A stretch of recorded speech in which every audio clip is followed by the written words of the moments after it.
Oh my god. Oh my god, we're gonna start. We're gonna start. We're gonna start.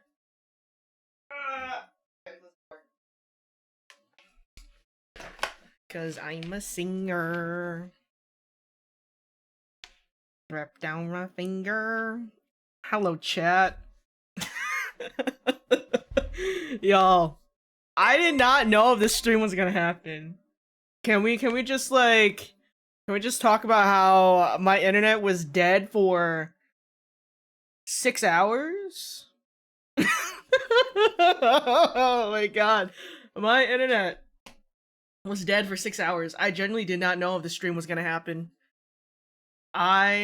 Bro, when I tell you I drove past the Xfinity trucks fixing the internet, I was just like, what are we doing? You guys have been here for like 6 hours. Fix my internet. I have things to do. Oh my god. Listen, she woke up for Pride? Yeah, thank fucking bless. Welcome in, everyone. This is probably the gayest setup I've ever done in my entire life. I was setting everything up. I was like, damn, this is hella gay. This is pretty gay. Oh, it doesn't get gayer than this, that's for sure. If you guys are new here, my name is Tyga. I'm a kitty bartender, a member of Invicta, and I am happy to announce that these next 2 weeks are the official 2 weeks of the VTuber LGBTQIA+ panel that I have set up. I'm super excited to show off a bunch of wonderful LGBTQIA+ content creators in the sphere, and I'm very thankful that they trust me also to facilitate these talks. We're excited?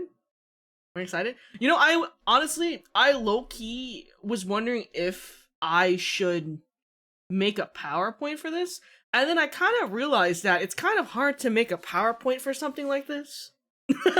But I do have notes. I have notes, so we still have, like, you know, a kind of a guide of how we're gonna go about things. So we just have this really gay GIF I found that I thought was really cute. And I also put a bunch of flags at the bottom. I love flags. I think they're cool. I didn't realize that it'd be kind of hard to see the chat though, with the flags behind it. So it's okay. It's fine. But yeah, wow, I think my brain just shut down. It kind of, I think I was just talking. It's been a hot minute since I've seen you guys, and my brain kind of just went. I'm like trying to catch up with my mouth, but I'm not. My bad, chat. Other than that, I haven't seen you guys since the last stream on my channel, which was with Kaio and Uki. That was last Friday. And then, was it? Hold on, pause. Was that last Friday? Was that last Saturday? Oh my god. What have I been doing? Hold on, let me look at the calendar. I don't even know what I've been doing. Oh god. Hi Tyga, I am new and I'm a huge fan of you. Your model is so cool. Thank you so much. I really appreciate it. No, I was in 2 collabs last weekend. Wow, I actually did not remember what the fuck I was doing. Yeah, I was in 2 collabs last weekend. It was Who's Your Daddy at Hayden VT's channel, and I also played Code Names for the first time with Phoenix. So yeah, if you guys caught those streams and also joined from that, welcome in. Other than that, I'm not gonna keep everyone waiting for too long. I told them that they can join in like 15 minutes, so then I can at least catch up with you guys before we start. You guys excited? More gay! I know, it's gonna be like 6 straight days of gay. You know, actually, using the word straight in that sentence was not correct. It's gonna be, gay days of gay. There's nothing gayer than pride flags. Is your face alright? Oh, I guess I can tell you guys about my morning. 6 gay days of gay. Exactly, 100%. No, straight up, this morning has been kind of crazy, okay? I went to bed at 9 p.m. I went to the beach yesterday, guys. It was really good. I needed that. I am so much tanner than I was the last time you guys saw me. Like, I have gotten so dark. I have gotten so dark. Would I like to say that I also put on sunblock, and I still am, like, my tan lines are kind of slutty. I can't even, like, I was looking at myself, I was like, damn, I look like a slut. Okay. One day baked you like a brownie. Honestly though, I can stand outside for like 20 minutes and I'm 5 shades darker. So, oh my god, it was good though. It was, if there's one thing that was fucking crazy though, because I was in the water most of the time. The water was cold as hell, but it was okay because it was so hot, right? I was in the water playing volleyball with my friends, and algae got caught on my nipple piercings. Like, I was trying to rip it off, and it was probably one of the worst experiences I've ever had in my entire life. Okay, if you guys have piercings, okay, and you get algae on them, I don't recommend. It was so bad.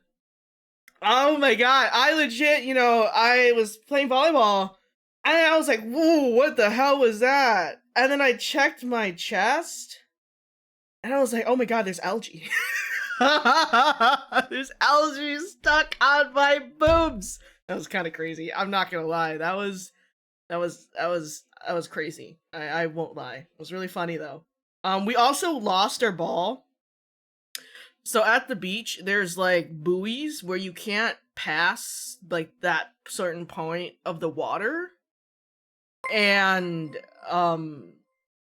what was it? Our ball went past the buoy. So I couldn't swim past to grab our ball. So I lost my ball to the ocean. So if there's some random shark, well, actually, I don't know if there's sharks in freshwater. If there's some random, what the fuck is in freshwater? There's some random turtle that finds my beach ball. It's somewhere in the lake now because it was gone. I just saw it in the distance, like in the skyline. It was kind of like, it was pretty cool to see it, but also I was very sad about our ball.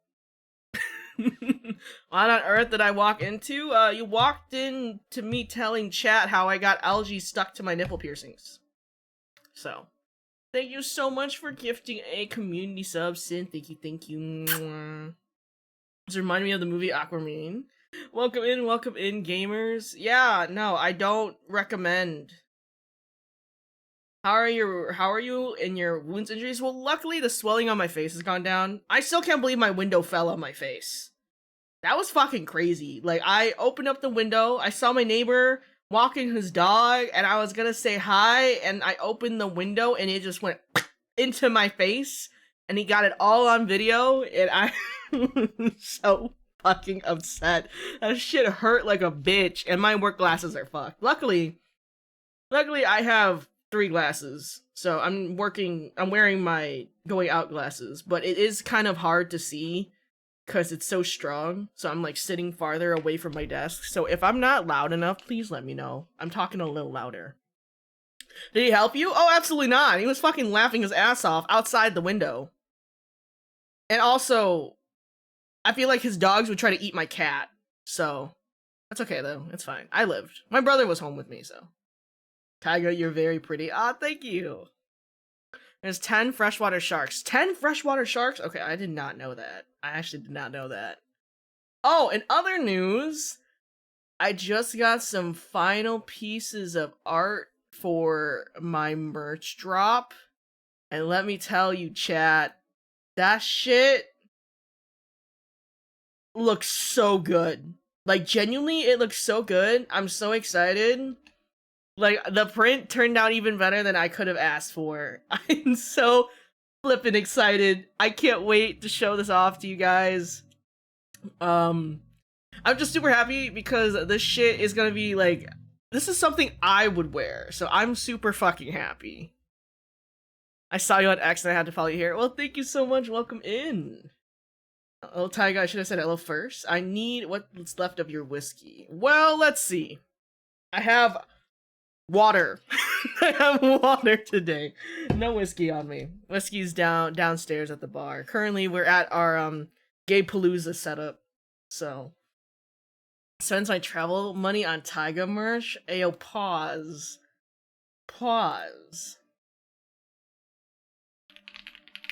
But yeah, no, it's gonna be really good. I'm really excited.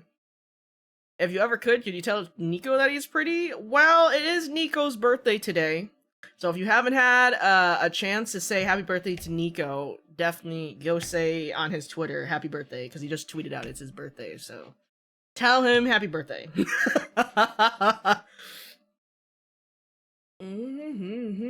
Stay me up for that Tiger merch. I'm really excited. It looks really good, chat. I'm so happy. Happy birthday, Nico! I know, right? I hope that bitch streams today. Knocking on wood, crossing my fingers. Nicholas Tesla, please stream for your fucking birthday. We'll see. We gotta worry about our LGBTQIA plus collab first. So, if you guys aren't aware, I am hosting a bunch of LGBTQIA plus panels. I swear, every time I fucking say that, I swear I'm reading out the whole fucking alphabet. Alright? But anyways, today I have 3 lovely individuals that are going to be joining us. We have Masaki, Zungi, and Mochizuki Yoru. I always feel like I'm butchering people's names, so if I did, chat could make fun of me later. But they'll definitely correct me later, hopefully. So, hopefully he brings the milk. I'm lactose intolerant, y'all.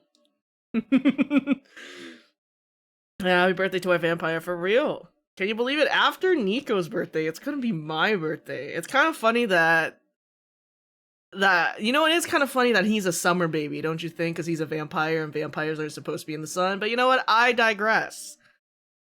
That's just a nitpick from Taiga, personally. I think about it all the time. It's like, your birthday is in June, but you're a vampire. Whatever. My birthday is coming up too. Any advice for a soon-to-be old man gay? Okay, well, first off, happy early birthday. Secondly, what do you consider as a soon-to-be old man? Like, pause. Like, that's where we gotta start first. What are we considering as old? Taiga, if you aren't nitpicking, you aren't yourself. Never stop. That is actually kind of crazy.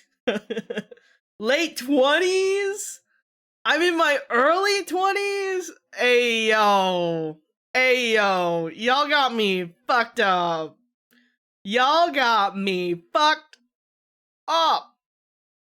Twink death age, I hate you guys. I can't stand some of y'all. That's insane. My advice for a soon-to-be old man gay that's not old, is to continue to live your life, because you still got at least, like, 50 years on you, buddy. You still got 50 years on you, at least. Start turning to dust, bro. I'm here for a good time, not a long time. I didn't expect 2 decades. It's insane. Y'all are insane. Early 20s. Old. I'm gonna have a heart attack in my ripe age. Mid 20s is sooner than later. Y'all, you know what? Y'all all deserve twink death. This is insane. As it ages, I hope you're doing well in chat. Here's some virtual headband. Thank you so much for 10 months, Hanji.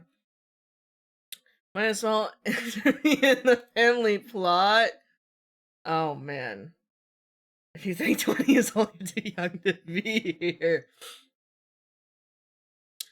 Okay, I'm gonna be 22. I'll hold this advice close to me.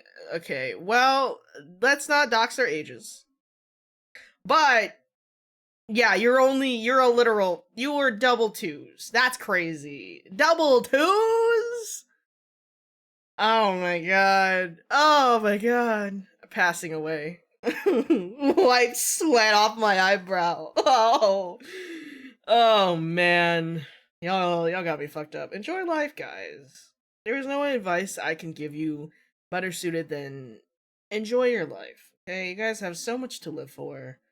And you wanna know what one of the best parts about you being in your 20s in this era? Is that you're able to live your life how you want now. Sure, we still face, like, discrimination and shit like that, but you guys have it a lot easier than people back then. And we gotta thank the people back then for giving us the opportunity to live our lives like this. You know what I mean? Jelly beans? So, happy birthday. and I hope you enjoy your very gay celebration. What are the rules of twink death? You know, that's a very good question. I don't think I've ever experienced twink death, so I don't know if I could tell you the actual rules for twink death. I went to book convention and was with my people. It was nice to have events like this, for sure. Hello, Davis. Thanks, mamas and papas, for keeping us safe. No, for real. I always appreciate the LGBTQ plus elders. Yeah, you know what? I have a really funny story. All right. I remember I was. Where was I? Oh, I was doing, what do you call it? What's the fucking word? You know the word where you have to get hours for school? You know what I'm talking about? Social service hours? Is that what it's called? I don't know what that. I don't remember what the specific term is. But oh, thank you so much for the raid, High Five Wolf. Welcome in, gamers. My name is Taiga. I'm a kitty bartender, a member of Invicta, and we're gonna start our super gay panel very soon. Well, welcome in. I hope you had a good stream. Thank you so much for sharing your community with me. If you guys are tired, do not feel pressured to stay. But if you do, I really hope you enjoy your time here. Volunteer hours, community hours, yes, yes. Okay, let me. Alien isolation. Damn, I must have balls of steel. I'm a fucking pussy. I don't know. Fuck that shit. I hope you had a good time. But yeah, back to what I was saying. I was what was it? I was doing community service hours at a retirement home. And I remember I was playing, oh my god, what the fuck? I think I was playing blackjack with a few of the older gentlemen, and I could tell that there was something between them. You know what I mean? You know when you feel the vibes and shit? I was like, oh, these guys are gay. So while we were playing blackjack, right? I was just like, oh, I didn't know if I should tell you guys so you guys are, you know, comfortable, but I am, you know, I am not straight. And the looks on their faces, okay, let me tell you. Please, please, please, please, please, okay? Please appreciate your elder LGBTQ, alright? Like, I could visibly see how relaxed they got when I told them I wasn't straight. I could tell immediately how happy they were that I wasn't going to judge them. You know, like that was honestly, it like made me so happy but also broke my heart at the same time because I could tell, like, you know, it's something that's like so ingrained in them after, you know, experiencing that shit for so long, you know. So yeah, I always have a really huge soft spot for my elder gays. Whenever I go to Pride and I ever see any elder gays, I always want to hit them up. You know, it's always a vibe. That probably make me cry. Listen, I honestly, I was moved. I really was. And after the blackjack game, they held hands under the table. So I was really happy for them. Genuinely was super duper uber happy. I've never met an elder gay yet in real life, but I'd greatly appreciate the experience when I do. Honestly, y'all, if you guys ever have the opportunity to attend a pride event or a pride parade and shit like that, I've been going to pride. Oh my god, hold on. Let me count how many years I've been going to pride. Let's see. Hold on. Wait, let me recount. I have my hands in front of me.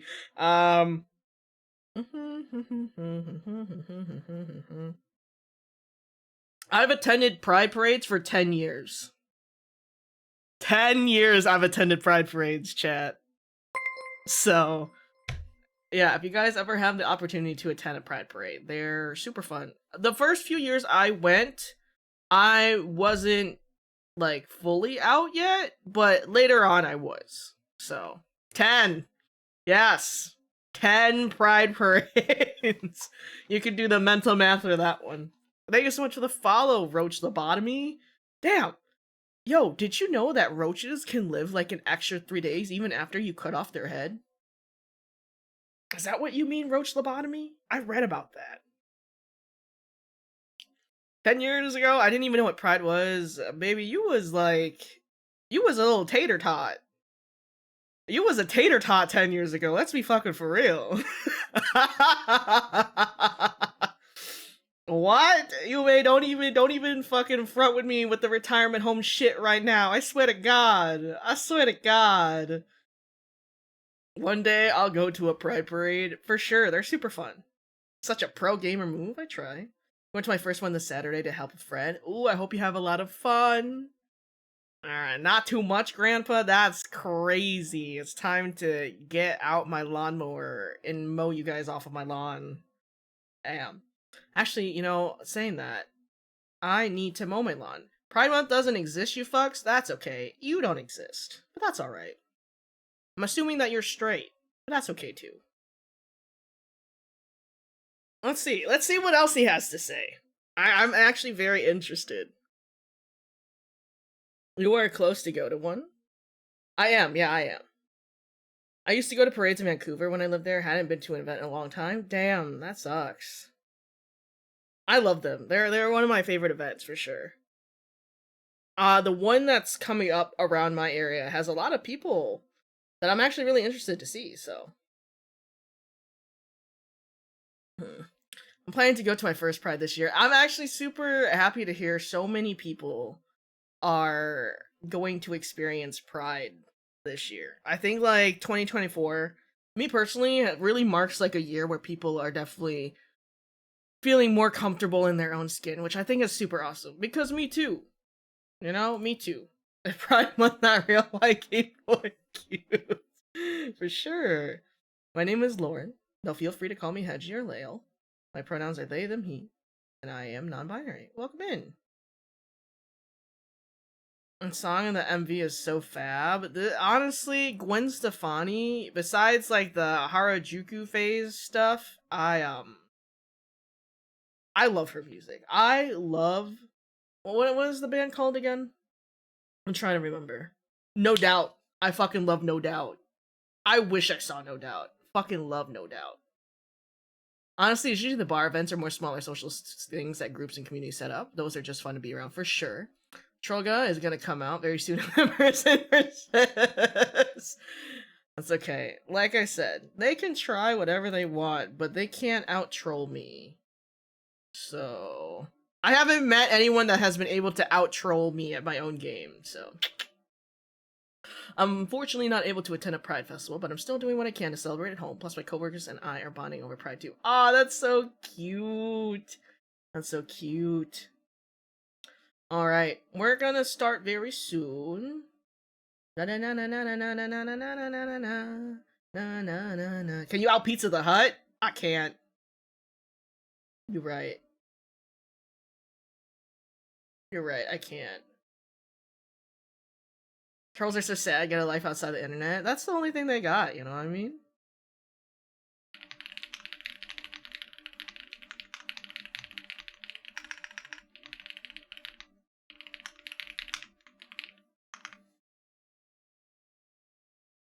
Alright. Ironically, I learned I was claustrophobic at the first Pride I attended, so I haven't got it. Damn! Wait, Yume, how have you handled your fucking K-pop concerts? If you're fucking claustrophobic. Pride Month in my area happens later in the summer, so I'll be going to Pride a little after everybody. Wishing much fun for you guys, though. Ooh, has Tyga ever made a pizza from scratch? I have! Not a fan. Not a fan. Not a fan at baking. It's a lot of work to make dough. I don't like that shit. I don't like making dough. I don't have fun doing that shit. I'd rather go order pizza from actual Italians than making it myself. I'd rather go buy me a flatbread and put shit on top of it and throw it in the oven and call it a day. I prefer going to fucking Aldi and buying pre-made pizza dough because I don't want to make it. That's how bad it is. I'm going to the pit. I stand in the seat areas where I'm safe. Okay. Alright. Okay. Alright. Crowds kind of scare me, so it's hard for me to go to events like Pride Parade or festivals. Understandable. If you have a friend to protect you, I definitely recommend.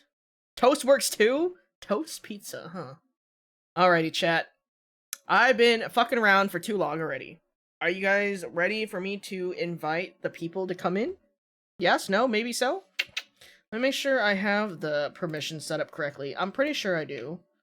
But let me just add this, and then I can do connect speak. Pa pa pa pa pa pa pa pa pa pa pa pa pa pa pa.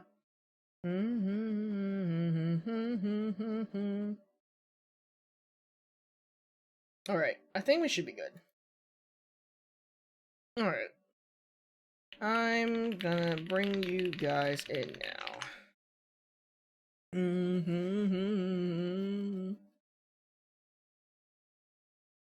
Alright, release the gays! What is this? Release the Kraken? Alright, chat. Alrighty. Hello, guys. Hopefully you guys can talk. I think I set the permissions up correctly, but I could be wrong. Hello. Alright. Alright, awesome. Okay, the flags are covering your guys' names, so I'm gonna turn off the flags. You guys saw the flags are a little bit chat, but we gotta see our guests too, so just ingrain the flags into your eyeballs, I guess. Alright, let me make you guys a tad bit bigger, and then I'm gonna change the music. As much as I enjoy listening to alternative emo rock, I don't think it's in the moment right now. I mean, that's Zungi is your Fuki your dog? Oh shit! I forgot to change it back. That is my dog.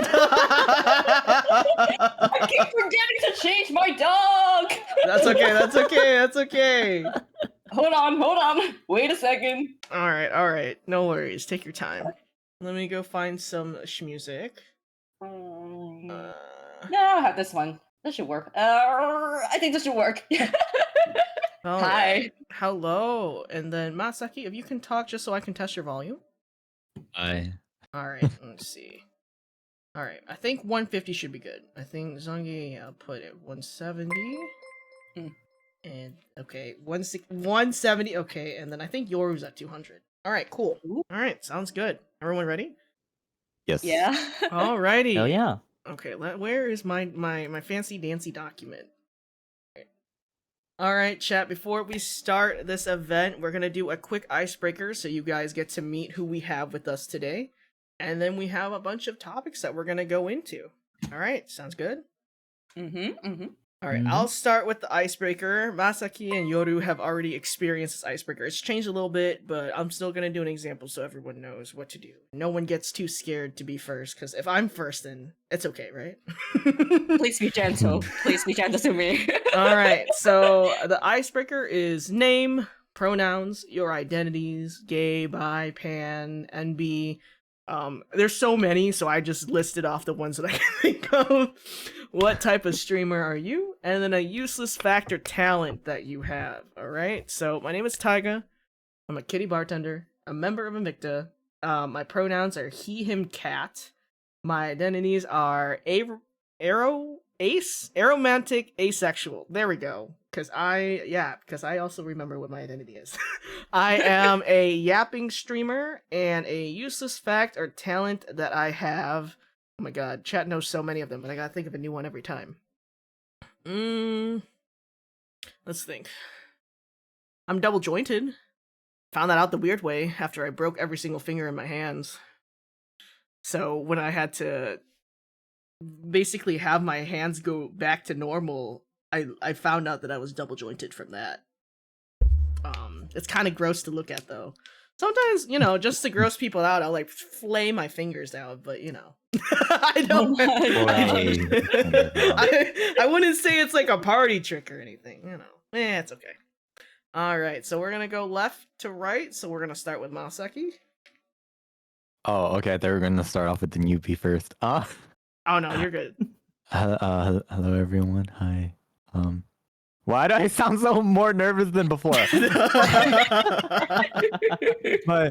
My name's Masaki. I'm a Onmyoji VTuber. I usually play comfy games, but when I say comfy games, I basically only play Wuthering Waves or do keyboard ASMR. Okay. I'm I'm bisexual. All the other terms just flew out of my brain just now. It's okay. My pronouns are he, him, Mhm. and I'm gonna be so for real. I can't remember anything else. Something I do is I have a giant BL collection. A giant BL collection. I had to say something else other than play the kalimba because that's what I said last time, and I don't remember anything else. Damn. When you say big BL collection, like what do you consider as big? Now I'm curious. Okay, well, something completely different came into my head when you said big, but anyway. Oh, okay. Like, All right. I mean, I have like I'm looking at my BJ Alex collection that I have, like the entire series. For here. real? In print? Yeah, in print. I have it in Korean, and then That's a flex. I'm not gonna lie. I have Cherry Blossoms After Winter. I have this one about an incubus and like a guy, like a big like a big manly femme guy. I have like Mina Dukiyu, who's like a mangaka. She or he, I don't be so I don't know if they're a he or she, but they have like a bunch of different mangas, like short, like 6-chapter mangas, 7-chapter mangas, and I have I don't know this manhwa artist, but my friend bought me some really spicy art from like a cafe event they did in like Taiwan, and it was I have like really spicy art that I like look at from time to time because if I publicly show it, I'm actually gonna get hate crime by my family. So, Damn. yeah. Oh, but it's like, do you know like when you flip it and the light changes the image, it goes from like normal to like really like I really can't show anyone. It like when you like turn it in a specific angle, I don't know what it's called. I don't know what it's called either, but let it be known. You know what I'm talking about, right? I do know what you're talking about for sure. Okay, yeah. I think Chad just said it's lenticular. Lenticular? It's a fancy fucking word. I would have not known that. I think also you probably just made it onto some of Chat's Rob list. I'm letting you know right now. For all of the BL you have, I know it's so hard to get some of this BL. I've seen like at least the Korean BLs. I know it's really hard to get because you got to get it like shipped from Korea. Yeah. I have a website that I use that's like, can I say the website? It might help some people in chat. It's up to you. Yeah, sure. I don't care. It's called Kunbooks. You can find like Korean BL, Chinese BL, Japanese BL on there, and they're like they basically, I think it's like one person, but they basically go to like the event that like has the stuff because they have cafe events in Korea and all those other countries, and then they get those like stuff, but you have to like pre-order like months in advance. But I lived in Korea, so that's why I was able to get all these stuff because I paid so much for shipping. Oh my god! I can only imagine. Why are books so heavy? I don't know, but yeah, for sure. Well, the more you know. It's like the SpongeBob Rainbow meme. I'll keep that website in mind. Alrighty, next up we got Yoru. Hello, hi, my name is Mochizuki Yoru. I'm a reborn form of the constellation Ophiuchus, VTuber person thing. My pronouns are they, them. I'm gay, and non-binary. God, what happened there? Okay, I do a variety like gaming, singing, art, and stuff. As for a talent, fuck, man. Like, I can't do the Stitch thing again, but like I mean, the Stitch thing was pretty great. It made me happy. I like I can do like a decent Stitch impression. And also I can play like 3 or 4 instruments, roughly speaking. Ooh, so, yeah. which instruments? Guitar, piano, cello, ukulele, but I count that as like kind of basically being like guitar extended, I guess. Guitar extended. I can't play any of those, so you've got me. Yoru took all of our musical talent. I was about to say I am not musically inclined. yeah. It's the one thing I can do. I was forced to by my mother, you know, because I'm Asian. It's like violin or piano. It's like, fuck. Yeah. Violin. I still can't read music, okay? Like, I did not get very far. But somehow I was able to get decently far enough with like perfect pitch because I was able to hear it. But other than that, when they put the music in front of me and told me to read it, it's like, damn, I can't even read English, and you gonna make me read music? All right, let's run that track back. Luckily, she gave up on me. Thank God. Alrighty, and last but not least, a new face to the Taiga stream. We got Zungi. I'm trying to remember all the question right now. I got you. I'll redo it for you. Name, pronouns, your identities, what type of streamer are you, and then a useless fact or talent. Oh boy, okay. So, yo, how's it going? I am Sungi right here. I am the zombie delinquent. I draw art, I go by she, her, and I am gray sexual. And useless talent. Wait. Useless talent. Oh man. Pikachu impression? And Now I gotta hear it. I gotta hear it. Oh, frick. Pikachu. Pika. Damn. Pika. And then Pretty like, accurate. That's and pretty then, good. Nice. And you know how people usually do like twist the tongue thing, you know? Yeah, where they fold it up and looks like a taco. Yeah, I kind of like can use my tongue to make it look like there's another mouth, another lips in there, that kind of thingy. I don't know Wow. what's the best way to describe that. Oh no, I know what you mean. I know what you mean. Yeah, I don't know, like double tongue, double mouth. I don't know. Wow. I'm like trying to imagine it. Just little going on right there. Okay. Wow. Well, I don't even think I could do that. All right, well, the more you know. Alrighty. All right, guys. Are you guys ready? I have a list of things that we're going to talk about. I already showed it to the Discord, so you guys kind of have an idea of what's going to go down, but all good? Yeah. Yep. All right. So, first and foremost, our first topic of the day is coming out stories. How did you figure out your identity? Blah, blah, blah, blah, blah. If you are a part of my community, you guys have probably heard me talk about how I came out like 20,000 times now the past like week. So we're gonna let them talk about theirs while I run my mouth off on mine, alright? So because we started with Masaki last time, we'll start with Zungi now. So go ahead, Zungi. Oh, oh shit! I'm gonna say this every time when I'm going for it now. All right. I think it's really like down to like I believe like 3 years or so ago. So I'm ready. Like have a partner by then. But at the same time, like when you reach like certain stage of life, you already have people asking you like, "Hey, why don't you have kids yet?" and such. You know? Oh god. Oh yeah. Ooh, that hit. Oh, that hit hard. Trust me, yes. And then it's like at one point it reached to a certain part of life, you just realize it's like you love your partner, but at the same time, it's like you don't really like do the how do you describe it? How do you describe it that word in like the most safest way? I'm just calling it as the woohoo for now, okay? Like, but you don't really do the woohoo that much. Oh, you mean sex? Hey!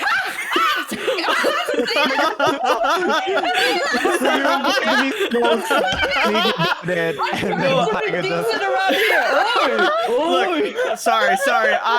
When you said woohoo, I was like, The Sims. It's like Sims term. Do I need to call it as the plot instead? Oh my god. Oh no, you can say sex. It's all good. Don't worry. Okay. I'd be saying worse saxophone. shit. Don't worry. All right, the saxophone. Okay, we don't really.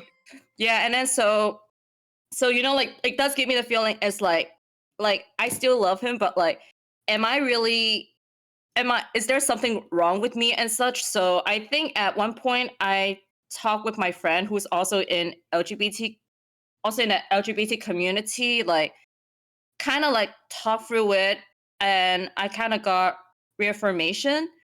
And through that, I like reevaluate myself, and I just realized that like I probably like am interested in like sex, but it's just like in great social side is like you're not like full, you're like just kind of like not really like it's like very little into like doing that thing, but like I still like the person, and to me it feels powerful because it's like it kind of reaffirms to me that I'm not like broken and such. Mm-hmm. And once I did the talk, I actually discussed with that with my partner, and to me it feels even more reaffirming because he told me that he loves me no matter what. So Oh, that's the best thing ever for me, you know. of course, yeah, Yeah. 100%.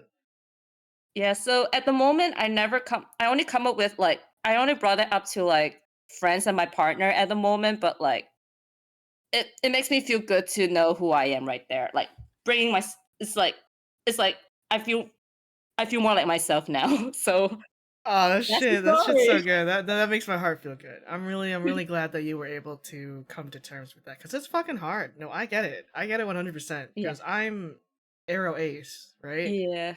And I was telling chat a few streams ago about Mhm. how, when I came out and it was tough, Yeah. It was hard, mostly cuz like we fall into like the spectrum where it's kind of like some people don't believe it exists, Mhm. right? Or Which makes it even yeah. harder to talk about. Some people don't think you're Yeah. lying, right? Yeah.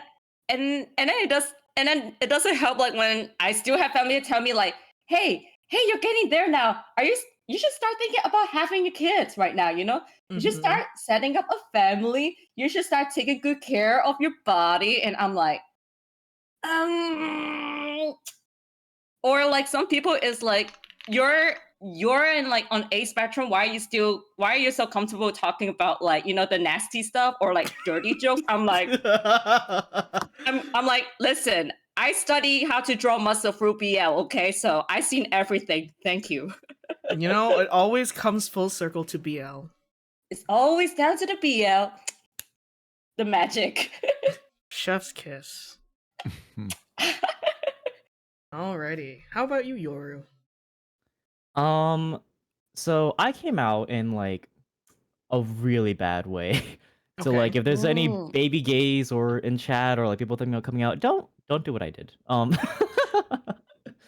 So it was my 14th birthday and we Mhm. had just come home from dinner. And I like previously already like I had packed a bag in case like I got kicked out or whatever, and like told some friends to like, can you like keep your phone on handy like in case of anything, right? Um, because I was like very well aware that my parents were not very accepting. Mhm. Like um but I was like, I'm gonna come out, I'm gonna do it. And because it's my birthday, they have to be nice to me. Oh, because of course. Yeah, 14-year-old logic. So I sat them down. I was just kind of like, Oma, Appa, I'm gay. um, my mom was like crying and she was saying like a lot of like the stuff a lot of people will say, which is like, like you're too young to know, you're confused, like that kind of stuff, right? Um, and the only thing that my dad said that night was just, I'm sad we won't share the same heavenly destiny, which is just like a roundabout way of telling your kid they're gonna go to hell, which was I'm like, that's crazy, Insane. dog. An insane sentence still. Insane behavior. um, but yeah, it was just like that's how I came out, and it was like not great. When it came to like my peers though, and my sister and stuff, like they all knew before I knew. Mhm. um And so I had like a good support network like outside of like, my parents and stuff, which was good. It's really funny actually cuz looking back, it's like all my friends were girls and all of them at like we became friends because they had a crush on me. Oh. Oh And my then they god. realized, "Oh no, they're gay." Oh no. um so I was very much like the gay I was the gay best friend of in my high school years and stuff. Mm-hmm. But yeah, in terms of like figuring out like that I was gay, um I never really had like a kind of like, oh wow, like kind of moment thing. I never had like a sudden realization. It was kind of just like at some point or another, like I just realized I'm like, oh, dudes are kind of hot.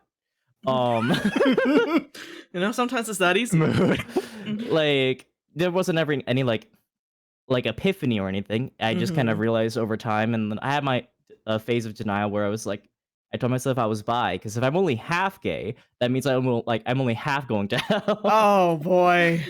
But then I realized like no, I like dick. Mhm.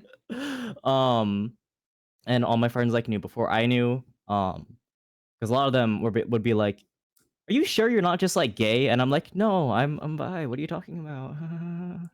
um, but yeah, in terms of like non-binary, realizing that took that was what is it? Within the past I want to say 4 years or so. So like relatively recently, if you like in the timeline of my life. Um, and I kind of realized that um that one I did kind of have like a oh shit moment. Where what is it? At that point in my life, I did not have enough. I was a broke bitch, and I was not gonna spend money to get my hair cut, and so my hair got long, and I'm like, Mhm. oh wait, this is kind of nice, you know. And like I had dabbled with like makeup and stuff in the past as well, whatever, because I was the gay best friend, so of course I was just like Because of I was course. I was the Barbie doll for my friends, you know. um, and when I realized I'm like, oh, I really like having long hair, right? And then I realized, huh, this doesn't make me feel like a dude. And I'm like, but I'm okay with this.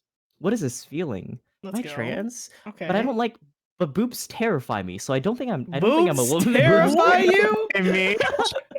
Okay, all right, fair, Oh fair. my god. Okay, that's new. I've never heard that, but you know what? Go off. They give me, I get it, like I feel like the same thing as uncanny valley if like when it comes to boobs for some reason. Okay, but how about boobs on men? That I just want to be in that valley. Okay, all right, got it. Noting it down in my notepad. Continue. um and then I just like didn't really know what that feeling was, and then like through the wonderful power of the internet I learned about pronouns, and I'm like, you know, like I at first I was kind of like, oh, you know, that's stupid. And then I'm like, oh no, it's me, stupid. Yeah. And then after hearing like I made friends with some like, you know, non-binary people, and then I'm like, oh, you're me. What? And so that was kind of just my like moment, I guess, of figuring that out. And when I came into my family with that part, I just sent a message in the group family chat. Oh, I okay. was just like, because at that point I'm like, you know, I don't what how I feel about myself is what matters, and like, you know, if the people who care about me want like will reciprocate that, then that's, you know, poggers. And you know, if they don't, then that's on you, buddy. I don't care. Um So I just sent a group chat just saying, "Hey, I identify as non-binary. I use they them pronouns. Not a guy, not a girl. I'm just an amorphous blob of anxiety." So there you go. It's giving ditto. Oh my god. Honestly. Yeah. Oh, there's no way. Like the way I explained it to my like some people in my family was just kind of like, if boy is square and girl is triangle, I am a dodecahedron. Dodecahedron. Oh my god. What does that look like again? Hold on. What is that? I've never heard that. Wait. Dodecahedron. Did I spell this right? Oh, it's the D&D dice. Yeah. It's called the Oh, dodecahedron. I would have not known that. I just called it the dice that chat bought me, as you guys can hear right here. Mhm. Jiggling Alrighty. keys. Right, wow, very, very interesting. How does your family feel about it now? Are they still kind of just like, eh? Um, when it comes to me being gay, like my what is it? My dad, I think, still has like some issues with it. a main thing being just like, um, so I am Korean, right? And a Mhm. big thing, and I think a lot of East Asian cultures is like the first son you have is supposed to, make Give babies children. and Yep. carry Oh on yeah. like the family name and Mhm. stuff. And it's like, well, I ain't doing that. So yikers. So that's definitely a thing like he has struggled with a lot. Mhm. My mom over the years has become like actually incredibly supporting of me. She will like during Pride Month she'll get like she's gotten like what is it like a love is love blanket with a bunch of rainbows on it. That's so She cute. has like Mhm. what is it? She put a rainbow on the Christmas tree one time, and like she has like a cup. Her favorite mug is one that says positivity, and it's like has a little rainbow on it. Mhm. So she's like a great supporter of me. And then my uh, honestly, my biggest supporters when I like first came out were my aunt and uncle because they have always held firm on the idea that like I don't give a fuck what my kid is. Like I'm still Mhm. gonna love them because that's my kid, right? For sure. For sure. So yeah, and then yeah, they're all pretty chill about things. I mean, and then my dad still thinks like being non-binary is just like it's like a political agenda thing. Oh, it's stupid, right? Like that kind Uh-huh. of thing. Mhm. Um, my mom doesn't get it, but she tries. Mhm. Yeah, she Confused, but tries, and that's does all her that really best. matters, you know. Yeah. And then I guess honestly that's like most of my family, like outside of my sister, is they're confused, but like excluding my dad, it's like they're confused, but they try. My aunt Mhm. did a thing one time where she texted me asking about the commissions I do, and she was like, "Do you like what do you charge for your commissions?" And she's like, and then she said, "Sorry, what do they charge for their commission?" And it Aw. was like a really cute little thing. So it's like, Mhm. yeah, I have a lot of little, I get little bits of support from them that way, and like that's what I think that's what's important. And it's just like, if you're gonna be a hater, then fuck you. Like I don't give a For sure. For I don't sure. give a Fuck shit. the haters. Alrighty. How about you, Masaki? Um, I'm be for real. I was like tearing. I was choking up when I was listening to Yoru and Zungi speak about their experiences. I was like, oh, okay. You got this. You got Oh. this. We're here. We're here. Okay. First of all, I wanted to just take some time out of my own time speaking. Congratulations to those in Thailand for legalizing gay marriage. Yes. Yes, you're right. I did hear about that. Bless I up, could, Thailand. I didn't know if you mentioned it already, Taiga, at the beginning of stream because I Mm-hmm. was like dying in the bathroom because I drank boba. That's Oh, why I okay. was. Fair enough. Lactose I was go. intolerance. Hey. But yeah, I just wanted to say that. But my I haven't officially technically come out. Mm-hmm. If I were to like say in relation to like my family, Okay. also Okay. growing up, I didn't have friends. I had quote unquote friends, but they traumatized me. So I ended up dealing with a lot of like mental health stuff that also kind of intertwined with like sexuality. Mm-hmm. I was very grateful and thankful though that I have one friend that where I live. I have one friend that I can depend on. And their mom was actually my health teacher. And so I was surrounded by basically my friend and his mom, who my friend is openly a transsexual. They're transgender, and then my health teacher, she was very supportive of that and very educated on that. And so I grew up while growing up in a very um Christian and Catholic heavily influenced family, because I'm Filipino Chinese. And so um while I was like being is it oppressed? Repressed? I think it's repressed, right? I think Uh so. I think so. yeah, while they were like telling me like, oh, you're gonna go to hell, you're gonna like suffer. We still love you, but you're gonna go to hell. If you ever tell us that. I would whenever I was outside spending time with my friend, he would always tell me like, oh, like he would be like, if Pride Month was a walking person, that would be my friend. So That's cute. I was very grateful for that, and I think that's what allowed me to become comfortable in my sexuality. And also similar to like Yoru, I think I just like at one point I just kind of like was like, oh yeah, dudes are kind of hot. Maybe sometimes I'm like, you know, maybe the lesbians are onto something. You know, sometimes my brain will be like, do I really like? But yeah, no, like it's like for me, I realized like, oh yeah, I like guys, but I think for the longest time it was also a struggle of like, oh, I have to pick either being straight or being gay. Mhm. Which I think is also a little bit of a contrast from like Yoru, whose struggle was like, oh, I'm bi for the longest time. For me, it was like I have to be gay or I have to be straight. And so I realized, especially thanks to K-pop, when I graduated high school, because I'm still like fairly young. When I moved to Korea at a young age because I wanted to get away from family, and so I lived in Korea for quite a while, spending a lot of time by myself.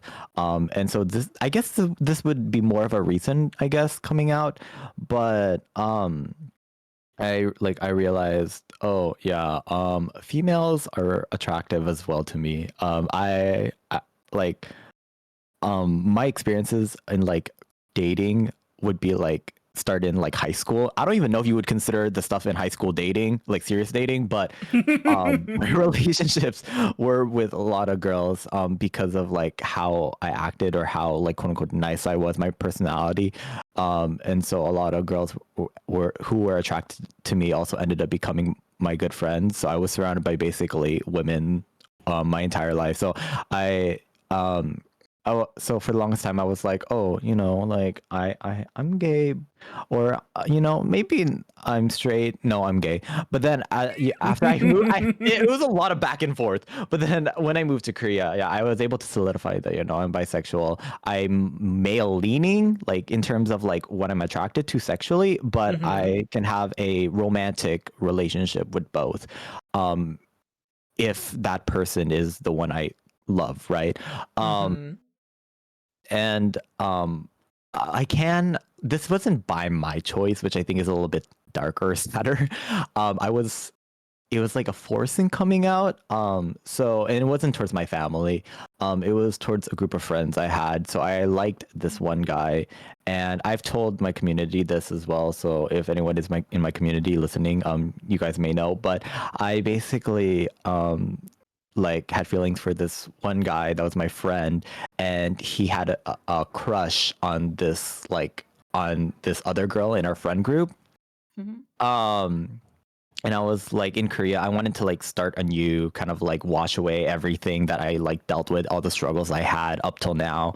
And so when I came out to him, it was more like, hey, I like you. I haven't come out, but I hope you like don't tell anyone. But my fear, like I still had a lot of anxiety and fear within that. I couldn't trust his words, honestly. And so it was on Instagram DM. Oh, okay. Because he lives in Canada. I live in Korea. And so I don't know if anyone uses Instagram, but you can swipe up to activate anonymous mode. And it will alert you if anyone takes a screenshot, records, or anything of the conversation. And it will also make the conversation disappear once you like swipe up again, or like exit out of the app, or exit out of the conversation or DM. So I put that on just in case, and I found out that he screenshotted it and he shared it. So that's how my coming out happened, and that's how my first crush ended. Oh no. Yeah, so that was I cried a lot that night. I couldn't tell my family, so a lot of my friends were mostly just dance friends. We shared a love over dance. It wasn't anything really on a deeper level that, like, say I had with my friend, my best friend who's been with me for the longest time, and they were still living in my hometown. And so when I was crying at that time, they couldn't answer because it was like, it was, Ass o'clock. yeah. Yeah. Um, so I cried a lot. I started hyperventilating. It was a very like a very vivid night, but it's like I would say it's vivid because I remember the general main things that happened that really affected me, but a lot of it also felt very cloudy in a sense because I was hyperventilating. And so I thankfully I was able to calm down. But that I would say, I guess if we're talking about coming out stories, that's my like first ever coming out, but I've never officially actually came out to my family. I would say if I were to come out now, I would probably get kicked out of the house and probably have everything taken away from me. And because I connect a lot through the internet with like, everyone. And that's how I'm able to kind of balance out the like reassurance, like, hey, I have people by my side. I still have that fear of like maybe I just shouldn't come out. Maybe I should just like, maybe when they're when my family's 5 feet underground and like I'm visiting their grave, I'll be like, oh yeah, by the way, but no, never had an official coming out. I honestly, it's also a lot of like after that force coming out, I was just like, there's no point in me going off to 100 for me personally, right? It like me personally, there's no need for me to go out and talk to all all these just maybe random people or like mutuals I have and be like, hey, I'm bisexual. Like if someone asks me, I will say it. Mhm. But if they don't ask me, I will not say it. There was one moment where I almost came out to my mom, but I stopped myself because I saw my dad's truck coming into the coming into the garage. Mhm. And then my mom was like, "Well, you're gonna tell me something, right?" And I was like, "No," and I just started crying.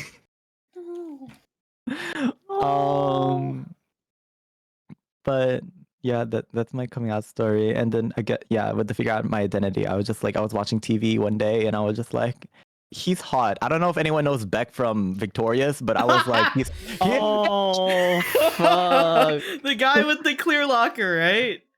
I think so. The one with the boyfriend with Jade. With Jade. Yeah, Jade yeah. Barron. Yeah. Maybe it's the bisexuality. That's when it awakened because I was like, Jade's hot, Beck's hot as well, And they're together? and they're together. Like, yeah, no, for real. That's a pretty goated choice, I'm not gonna lie. Beck and Jade are very beautiful people. But yeah, like how someone said in chat, coming out should always be a choice as well as choosing to keep it to oneself. Because at the end of the day, you know, when it comes to labels and your identity, right? They are there to help you, right? They're not the end all be all of who you are. Oh yeah, and I just wanted to add to that. After he saw that like screenshot like notification, he was like, "I'm so sorry, that was a complete accident." I'm like, "Oh, it's an accident that you click your power button and the volume button at the same time." That's true. Yeah, that's kind of how do you accidentally do that shit? I'm like, okay. I was just like, "Oh, it's fine," and then I just like I stopped the conversation there, and I was just like, "Okay, yeah." Yeah, no, that's crazy work. I'm not gonna lie. That's crazy work. And like there's actually a lot of depending on the phone you have. I know there's different ways to screenshot, but like you still have to like manually Wouldn't do work, it. right? You have to do it still, so I'm like, it doesn't just happen like you automatically. like screenshots all the time. Like, oh my god, my phone screenshot all the time. But yeah, also if anyone, there's just a tip for anyone. If you ever do end up coming out through Insta DM, I also wouldn't recommend it. I wouldn't recommend confessing through Instagram DM, but you always have that choice of putting it in anonymous mode. So if you ever want a layer of protection, there you go. Wow. The more you know. Yeah, because I don't use Instagram. I only made one as a VTuber, and then it was too much work, and then I kind of just gave up. My manager probably is just like, God damn it, but It's too much. That's so much work. Okay. Man, it seems like all of us have like, well, I wouldn't say like sad coming out stories, but a layer of melancholy, I guess. Mm-hmm. All right, I guess let me share mine. If you've been in my chat, you've heard it a few times, but basically, I am Arrow Ace, and I didn't learn about that until I'd say less than 4 years ago. But I knew since as a child, I knew immediately that there was something wrong with me, right? When I was in the first grade, all the boys in the class picked a crush on one of the girls. Mind you, there was only 5 girls in the class, but 16 boys. I don't know how that happened, but it did. But all of the boys would fight over who they had a crush on. Mind you, this was first grade, so you're 6 years old? And I remember picking a random girl at the time because I wanted to fit in, I wanted to have friends. And that was the worst mistake of my life because all of the kids kept trying to put me together with this girl. So one day during recess, she looks at me and she's like, "You don't like me." I was like, well, no, I really like you. Don't like me. Okay, all right. You know what? Kids are very intuitive. Let me tell you that. She knew before I knew. All right. Fast forward a few years later in, say, middle school, I had an ex-best friend. We're not friends anymore. But we were out at the mall and we saw these 2 girls holding hands. I didn't think much of it, but his family was really religious. And he was just saying a bunch of slurs, a bunch of nasty things about these 2 girls. And me, I stopped there for a minute and I was just I thought that was normal. Also, I kind of wanted to hold your hand, but now I realize I'm definitely not allowed to because I'm gonna go to hell. This is quickly going through my head. In middle school. Hand holding. Oh yeah. Okay. Hand-holding. So fast forward a few years later. Okay, I am in high school. And I still I didn't have a lot of time to figure out any of that shit either because I had to deal with so much of my family crap. So by the time I get to college, okay, I'm okay, I have time now. I kind of ran away from home. I picked a college away from home. I have the time to figure out what the fuck is going down up here and down here. So my first year in college, I go to a frat party. Because of course, right? I'm drinking inside the kitchen and a couple comes up to me. And they asked me to go upstairs. Mind you, little old me at that age did not. I thought that we were gonna go upstairs and play Uno or some shit. I thought we was just gonna talk and drink. Nope, they wanted something else. And at that moment, I stood there, and I had to make a life or death decision. Do I sleep with them or do I not? And in my head, I was like, you know what? I can kill 2 birds with 1 stone. I can just sleep with both of them, and then if I can do it, that means I'm okay with both, right? If I can't do it with one or the other, it'll tell me if I'm gay or straight. That's literally what happened inside of 18-year-old Tyga's brain. Okay? I mean, it kind of makes sense. The logic was there, right? Also, I wasn't sober, so that also probably didn't help. So the next day, I woke up and everything hit all at once, and I was like, "Oh my god!" I lost my virginity to a threesome, and I realized that I was okay to doing it with both of them. Okay, but later throughout that day, and I remember this really vividly. I remember just in class, just thinking about it, and I was like, I didn't really it. I don't know if the word was enjoy myself. I was kind of just doing what they told me to do.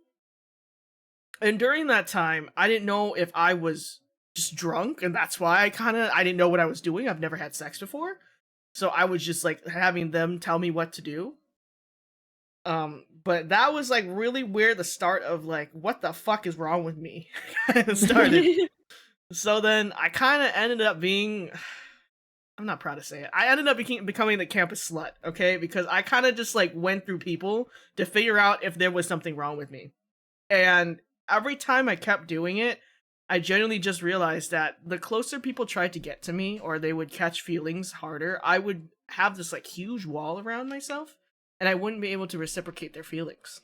And whether it be romantic or sexual, I think that was really what hurt the most. And I just kept going through these people.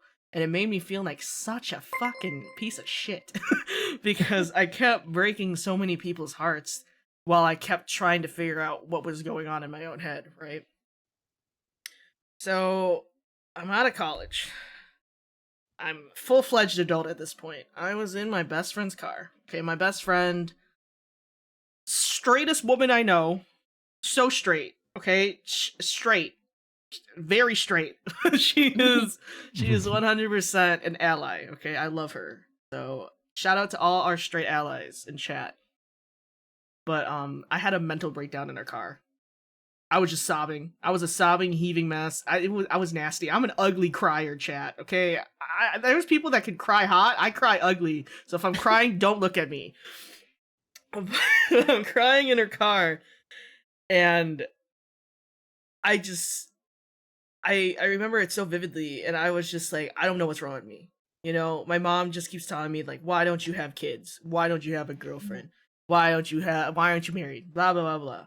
Every time I try to go on these dates and have relationships with people, I can't go any further because I feel terrible within myself because I'm not able to reciprocate the strength of the feelings that they have for me.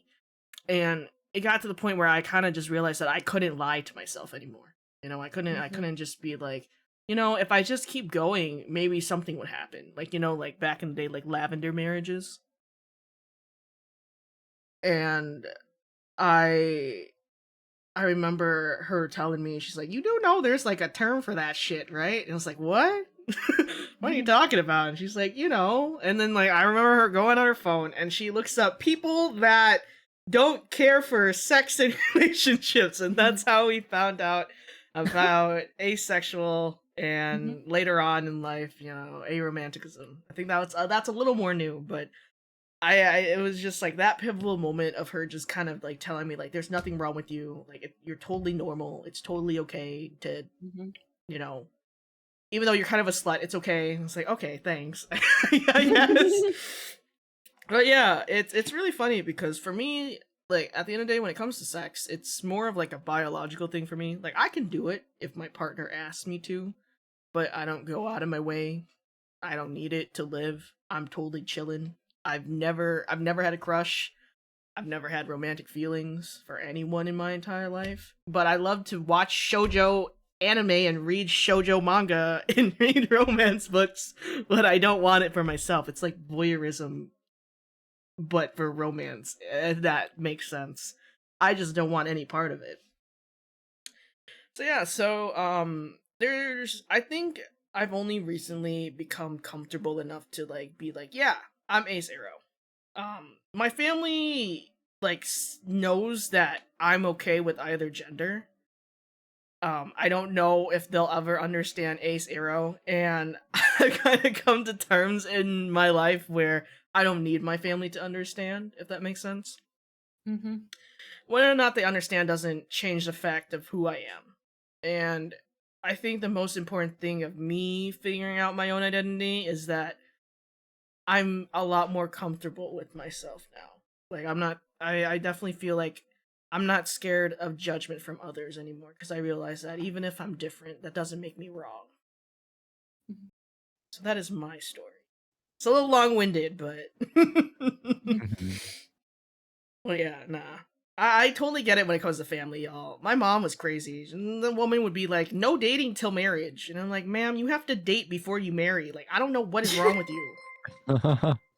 And then she'd be like, why don't you have a girlfriend? Man, I don't know. Maybe because you told me I wasn't allowed to date till marriage, woman. Just, you know, it just kept going on like that. So. Yeah. Yeah, that's okay, though. Kids are expensive. Oh. No, it reminds me of the other day. My grandma went up to me and was like, how old are you? I'm like, 21. She's like, why don't you have kids yet? Oh my God. Grandchildren. I'm like, oh? I'm still a baby. Yeah, or it's like the Asian parents kind of thing. Is like, you gotta focus on study. And then once you're of age, they're like, hey, are you supposed to be married by now? Say what now? Huh? Yeah. Oh.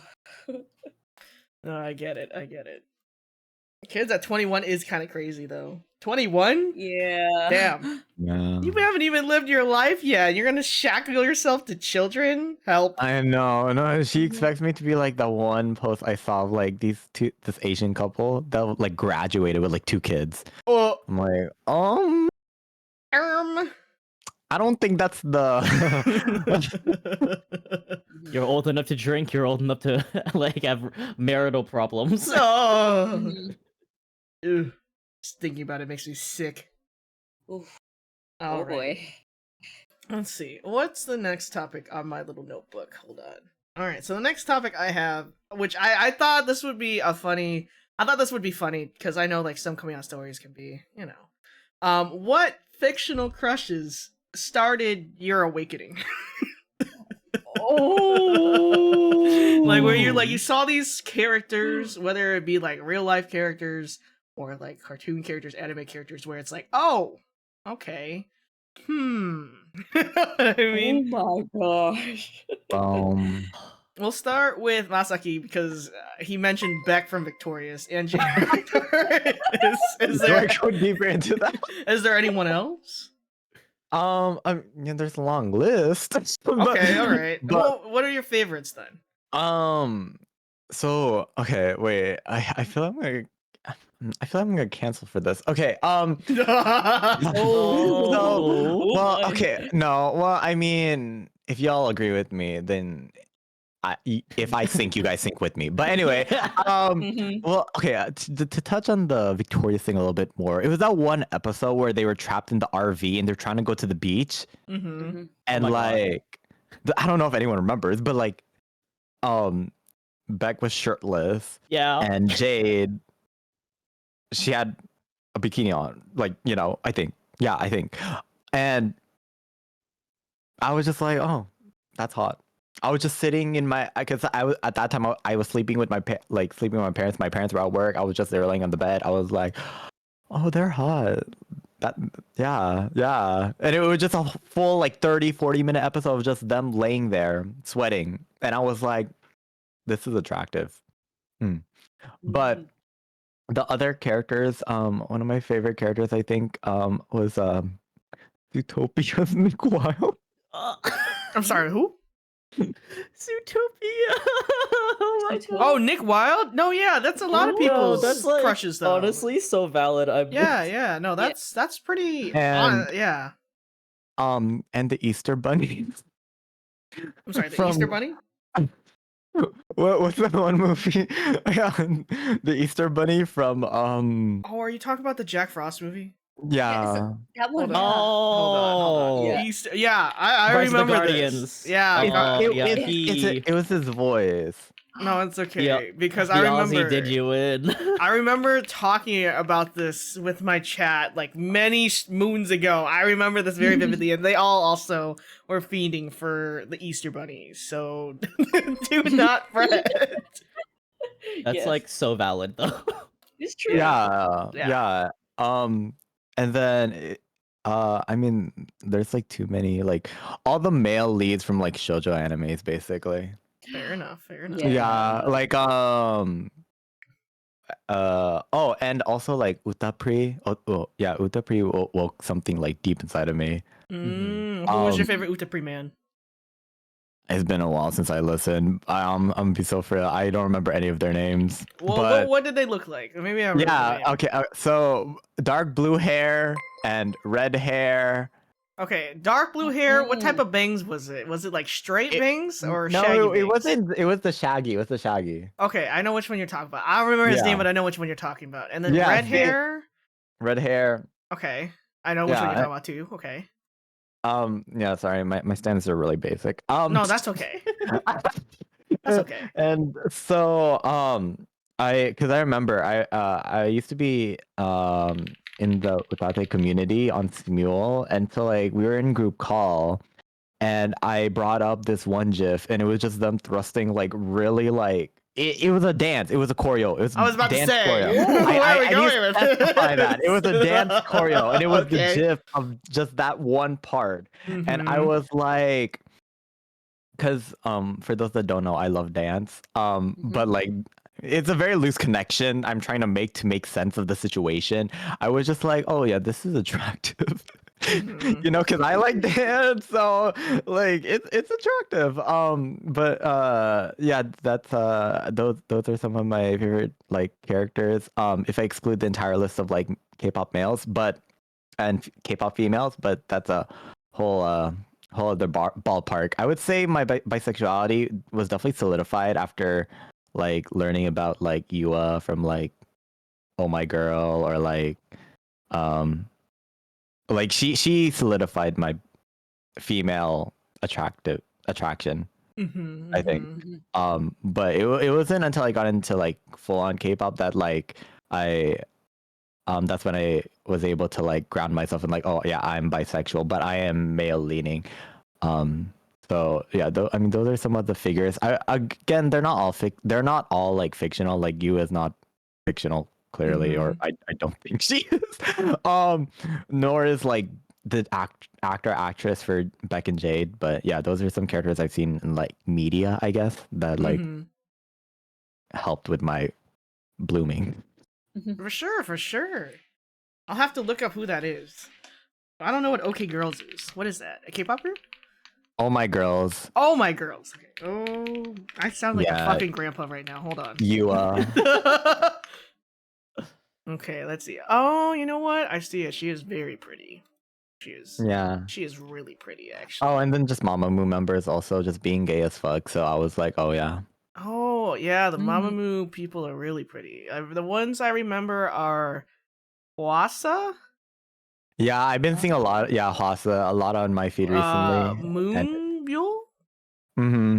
Moonbyul, Solar. Soul. Uh-huh. Oh God, I don't remember the last one. You got this, Tiger. Okay, let me think. Let me think. Ween. Yeah, Okay, yeah. yeah. That took a hot minute. Yeah. I don't listen to K-pop that much, but I do remember those girls because I found those girls because I was obsessed with Sistar, and then Sistar disbanded and I died. And then Mamamoo came out and I was like, "Oh my god, sexy women have resurrected." So that's how I found out about Mamamoo, because after Yeah. Sistar disbanded, I wasn't the same. I wasn't the same. I saw like Hwasa in like a recent video give a lap dance to like one of her female like viewers in the audience, and I was like, I wish she could sit on me. That was like my first thought in my head, like sit on me. Mm-hmm. And so yeah. All right. How about you, Zungi? Oh shit! I'm sorry. Just That's okay. like characters that I like. Is that Characters, people. well? Obviously, with real people, I love my men. That's automatically yes. I love my men. I'm gonna keep showing it out. Thank you. True, Zungi also loves beef. Have you Oh, checked out her I was- art? Okay, I do admit I was about to say Sorrow from One Piece, Ryder from Fate Zero, Mhm. and okay, Marissa from like Street Fighter. Okay, not just because of freaking muscle. I like the personality. Okay, I like how they are inside. Okay, The personality is the muscle. Yes. it's the heart. Okay, it's the heart that I mean, counts, the heart is a okay? muscle.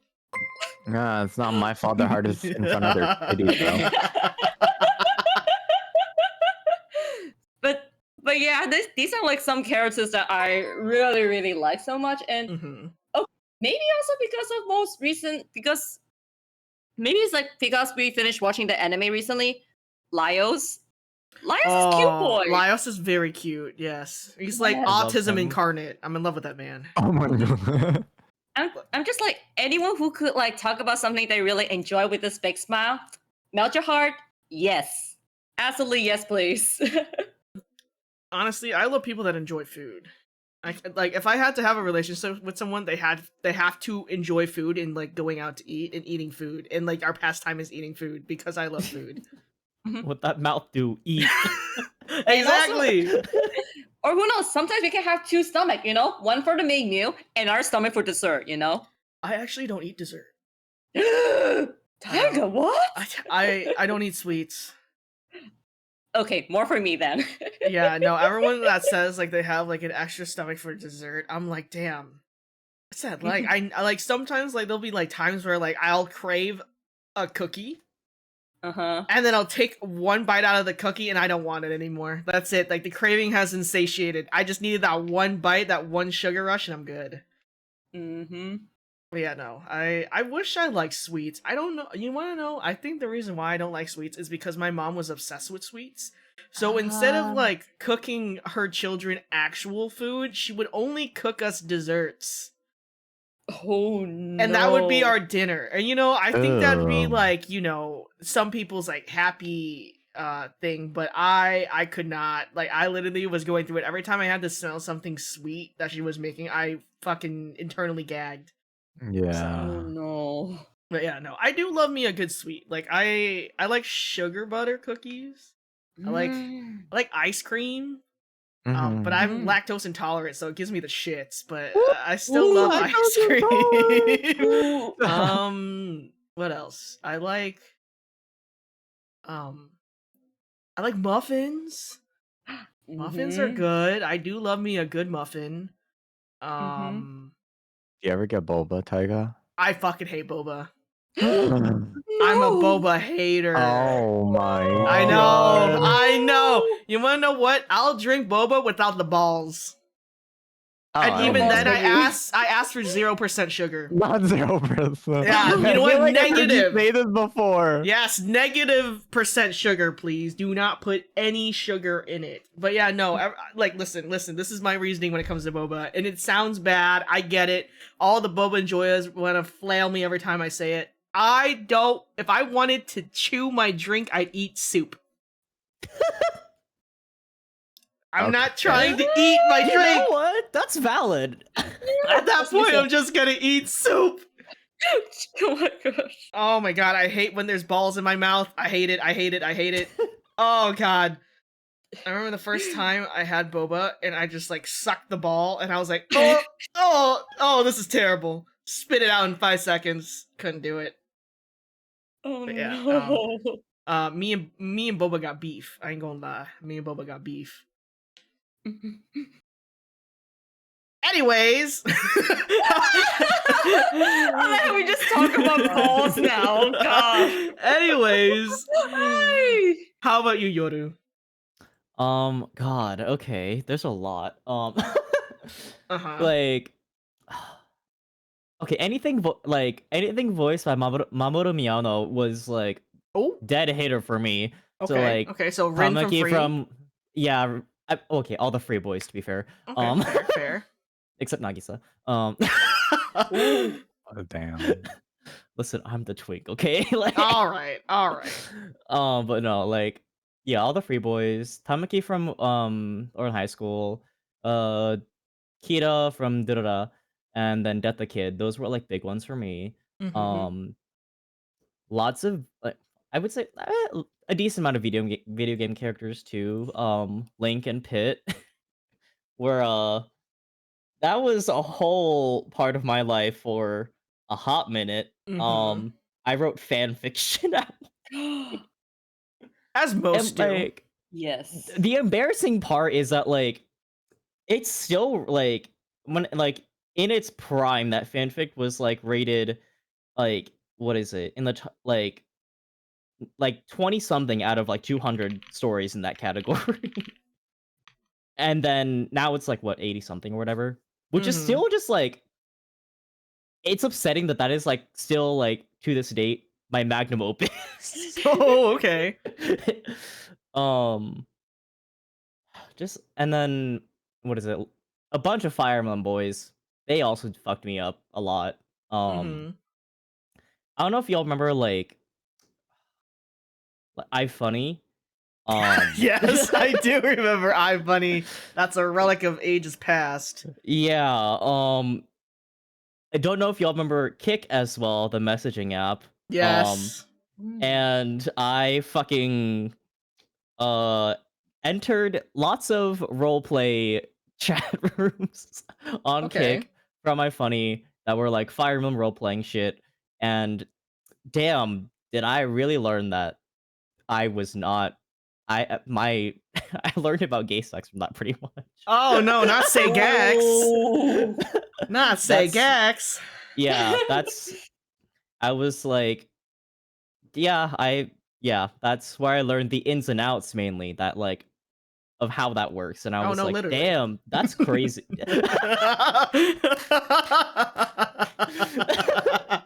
My bad. My bad. Yeah. The thing is, honestly, I did not have many like real men just did nothing for me for a while. Mhm. I mean, like they did a little bit, like Beck, Victorious, obviously. Of course. Yes. And like, Taste. what is it? There were like some like, uh, what fucking group was it? It's the K-pop group that did like sorry, sorry, sorry, sorry, like that Super one. Super Junior. Junior. I know which one. Yeah, Yeah. yeah, because I know my mom like did that, like was like would like listen to that song and like the YouTube video would be there, and then I was like, hey, they kind of, it's like, damn, they look like me but like hot. Fair enough. um, but like yeah, it was honestly a lot of everything was just fictional men, because also I was just every experience I had with men at that, I mean, honestly, even then to this day, a lot of majority of the interactions I've had with men is annoying, and You're so valid for that. I'm like, I'll take my Fair. JPEGs, honestly. Mhm. Utapri definitely also was, I was a victim to Utapri. As most. And at that point, I was like, maybe I am okay with twinks. So like the tiny blonde, the short blondie was my favorite. Oh my gosh. I'm like, oh, just a little guy. I think that's like the most I can think of like right now, like of like early crushes and stuff. I did have a lot of though like BL like just yaoi fan art Mhm. on my As phone. most do. Yes. Then though the thing is that like it was all put onto my Google Drive, Mhm. Oh, I and remember this. I had to what is it, access my email from my mom's tablet, and it got synced. And so she comes to me and she's like, "Hey, what's up with all these pictures of boys kissing that you have?" Oh. And I panicked and I Historical said, project. "Oh, I think it's funny. My friend likes it." So, Oh. and she's like, "Oh, which friend?" And I threw one of my besties down under the fucking bus, bro. Oh no. Fair. I threw her under that bus. And I'm like, yeah, she thinks it's funny, and so I saved them to show it to her. Haha. Definitely. Um, I'm surprised to this day that that worked, because I am horrible at lying, and like that is like one of maybe like 3 lies ever that my mom did not see through. Damn. Ah. Because she was like, "Oh yeah, Brooke is weird. She probably would like that." Damn. Poor So, Brooke. Yeah, I threw her under the fucking Catching bus. fucking strays. Shit. Yeah, no, she fully did. But then she was kind of like, and then when I told her at school, she was like, "That's fucking hilarious." Oh, oof. And she was like, "Yeah, I'm a freak. It's okay." Ah, it's okay. It's what is it? What's the fucking soundbite that everyone keeps saying now? I've been a nasty girl. Huh? I've been a nasty girl. See, Bazaki knows what I'm talking about. Somebody gonna You match trying to my throw it freak? back? I am You trying to not throw it in- back? Oh Find man! this. What the hell? Wait, you don't know what it is? I I don't. think it's Mm-mm. Tanashi. Is that how you pronounce it? It's by Tana. I don't know if it's Tanash or Tanashi, but Yeah, no, yeah. it's Somebody go match my freak. Eh? I'm sorry. It's like, you know, like when you have like your fucking what's the word? Somebody gonna match me. Like your soundtisms. You just hear something and you just keep saying it. Yeah. I keep hearing it. I'm like, I can't stop That's saying me it. with the fucking, why do they call it oven when you oven the cold food, of out eat hot the food? Wow, I have not heard that one. I What is mean, that? It's the Garfield thing. Egg? Oh, Is it from the new Hold on. Garfield movie? No, this is like an old. It's like from an. Hold on, let me find it. No, I'm curious. I can't explain this in words. Oh my god.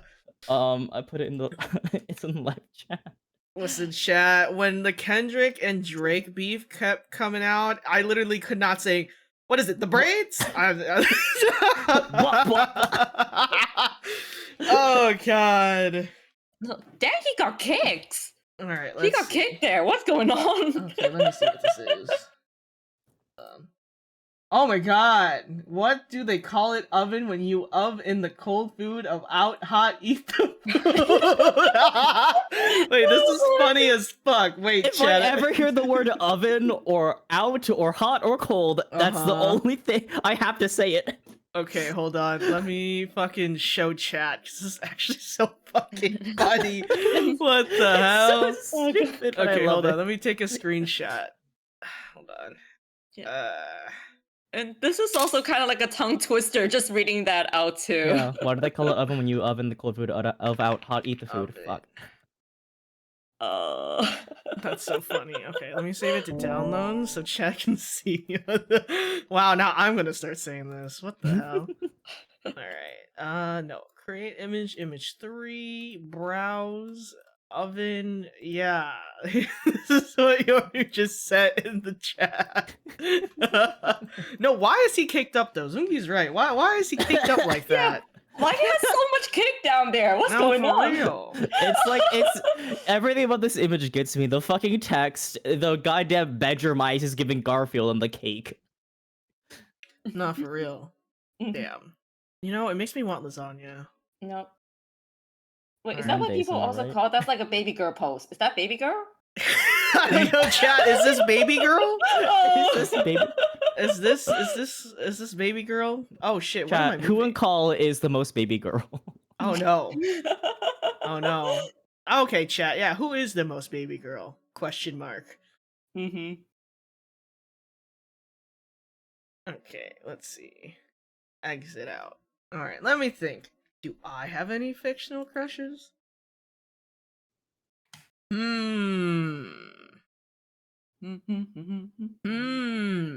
This was really difficult because I realized growing up that I really liked looking at people. Like I love people's aesthetics, I guess, if that makes sense. Mm-hmm. But I feel like yeah. I can't imagine anything with them. So like I can look at someone and be like, "Oh, they're beautiful." Did I want anything past saying that? No. Mhm. So I think one of those first awakenings for me was definitely Raven from Teen Titans. Yeah. Oh, was based, A absolutely huge based. Raven enjoyer. I love Starfire too, but I definitely leaned more to goth girls because I grew up as a scene kid, so I loved Raven. Mhm. I I'm wanted to try- be Raven, but I Oh my was god, Starfire. honestly, that's very fair. Let's see, what else? I know that I had a stream where I was just going through like a bunch of like characters that I liked. I love Miguel O'Hara. Heck yeah. And it's really funny because I've loved Spider-Man 999 for forever. He's always been one of my favorites. So getting him in the movie, because I remember watching the original and seeing like the little tidbit of him at the end, I was like, yeah. But then in the movie they made him extra hot, and I was like, whoa, pause. I don't remember my Miguel looking like this. Okay. This cake. Let me see who else. I loved Kevin 11 from Ben 10. Oh hell yeah! Ooh. Yep, Kevin 11 from Ben 10. Let's see who else. I really loved. Oh my god, Princess Allura from Voltron. Oh my god, she's such a baddie. Ooh. Yes, I really liked her too. Mhm. Who else? I like, over the time I kind of just like, I think like for me, I didn't really have specific aesthetics I even gravitated to either. I kind of just like pick characters. It'll be like, first if I like the aesthetic, I'd be like, ooh, and then if I like the personality, even better. You know what I mean? Oh yeah, I did love Shiro. Shiro and Keith were probably my favorite characters from Voltron, hands down. Shiro got me fucked up. Yeah, no, Shiro perfection.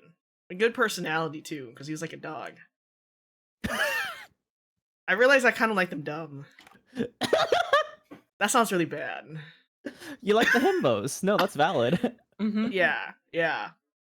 But It's then, like, like, it's- if I'm thinking about like real people, I loved. Oh my god, is her name Reese Witherspoon? Because she played the character for Legally Blonde. Oh yeah, yeah, yeah. I think I was in love with her because she was so smart. You know what? I like women that are really smart, and I like men that are really dumb. I don't know what that says about me. A good balance. I don't know what that says about me, but Elle Woods was so intelligent. I was in love with her. Oh my god, she was so smart, such beautiful, absolutely beautiful. Oh my god, I don't know if you guys remember the Bring It On movies. I love the Clovers. Like the whole lineup of the Clovers were my fave. I absolutely loved them. And I'm trying to think who else. Oh my god. I love Christian Bale. I'm a really huge Batman fan, and he's still hands down my favorite Batman. Mhm. Yeah. The Clovers. What was the what was the fucking cheer?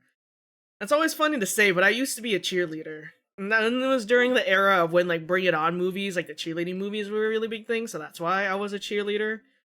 I don't. Do people still cheerlead? Is that a thing? Yeah, Yeah. I think. I haven't seen a Yeah, Bring It it On is. movie in so long, but yeah. What was it? It's cold in here. There must be some clovers in the atmosphere. Yeah. That was the cheer. No, I think I watched every single Bring It On movie. I fucking love the Bring It On movies. If you guys haven't watched them, they're not good, but they're nostalgic, and that's why I love them. It's one of those things where I can fully admit, like, they're not great movies, but I'll still watch them anyway.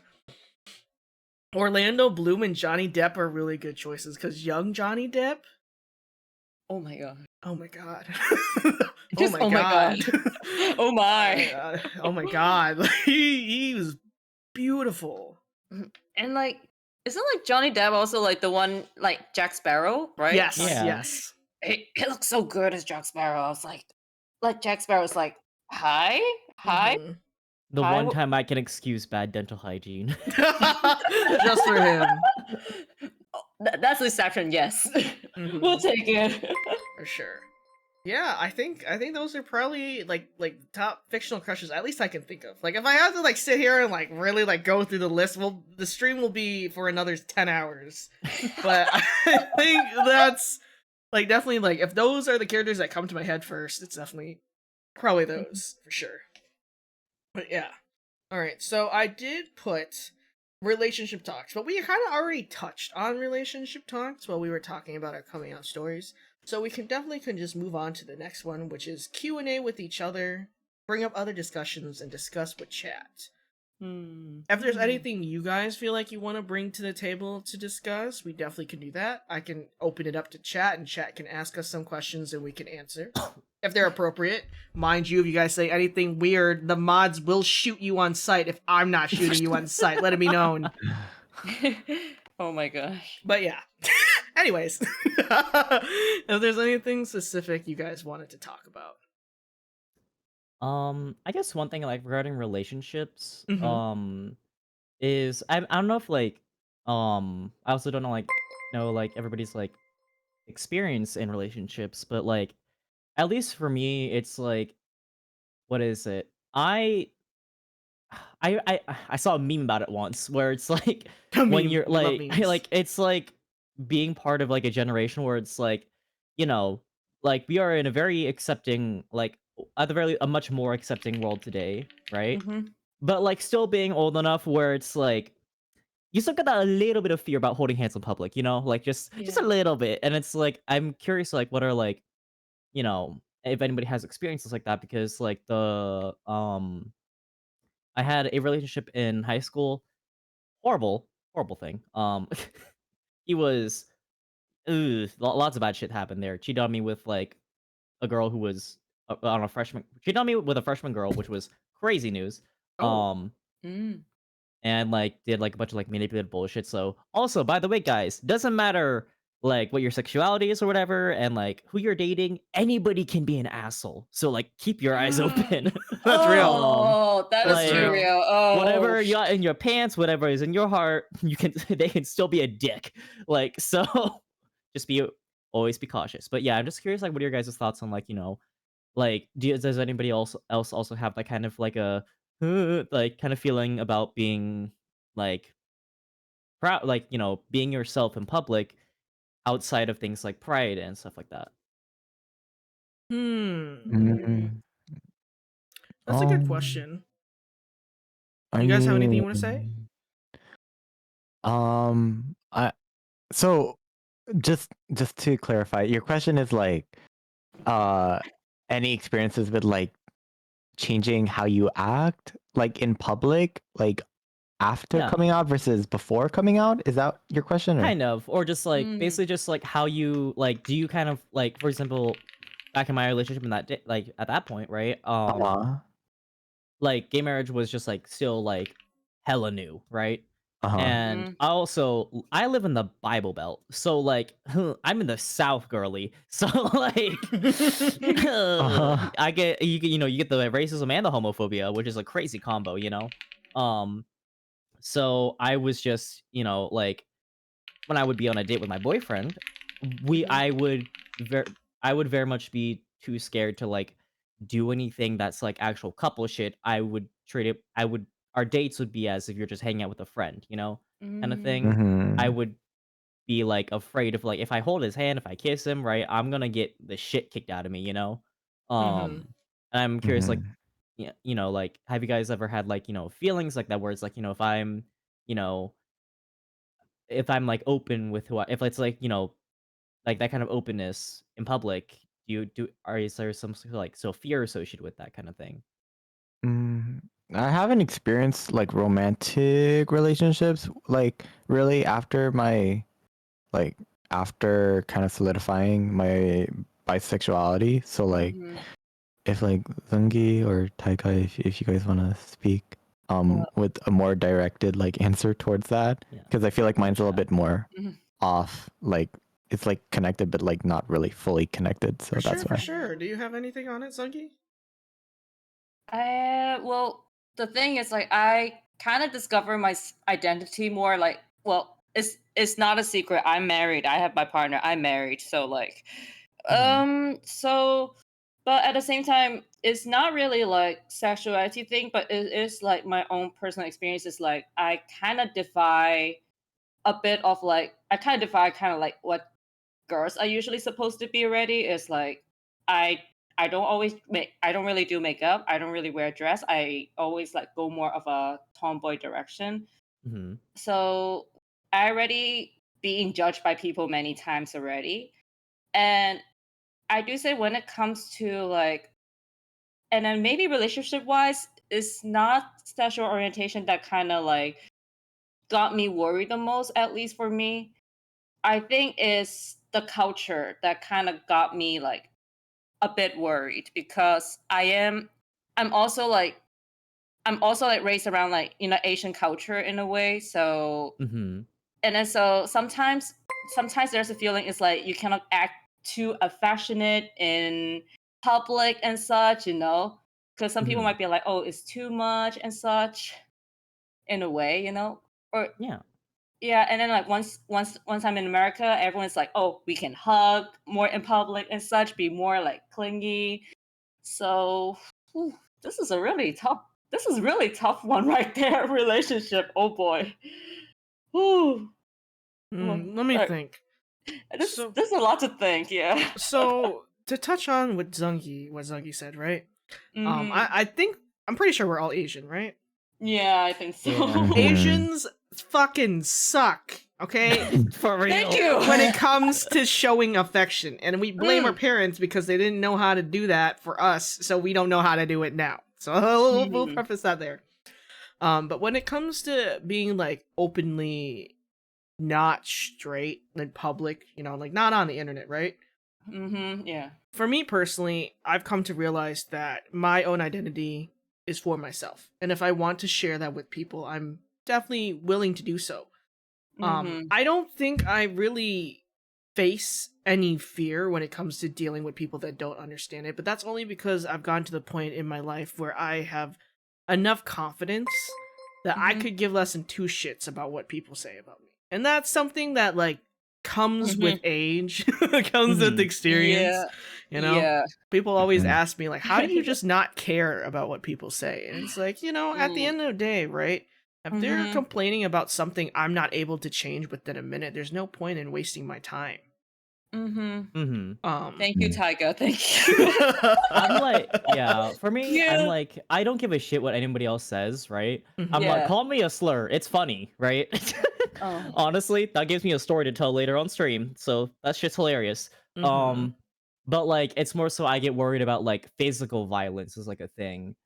But I guess for me also, I'm built like a fucking twig, so that's probably also a Oh reason as yeah. well. Most people wouldn't Mm. pick a fight with me, but I do have the advantage of height and Yeah, width. you're Mm. tall as shit.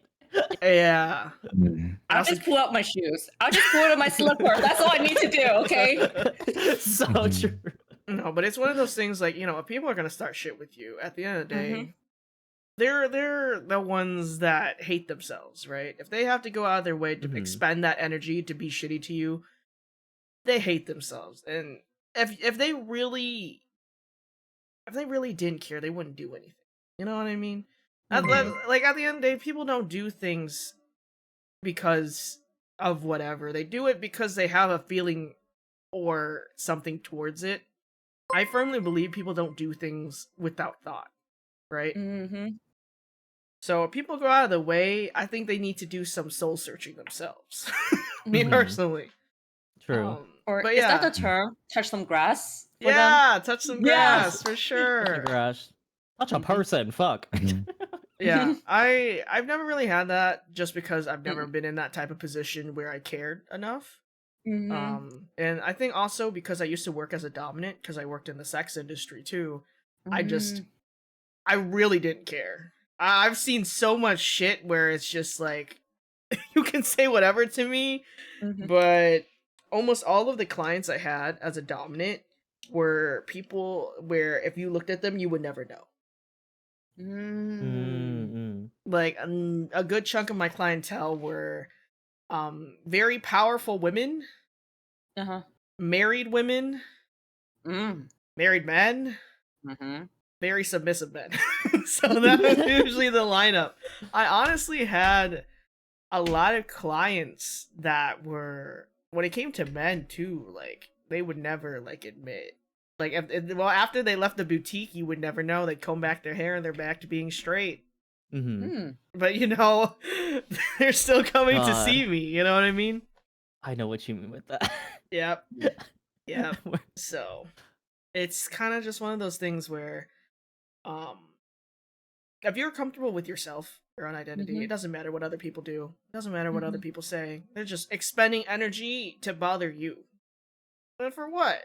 You're just living your Mhm. life. Mhm. And remember, girlies, it's always a good idea to carry pepper spray for walking out at night. Oh my god, yeah. Okay, not wrong with that. Or the little sirens. Mm. I didn't know how Mhm. loud those things were until I saw someone pull it at the bar. Oof. Holy guacamole. That could wake the dead. But yeah, did you guys have any other questions?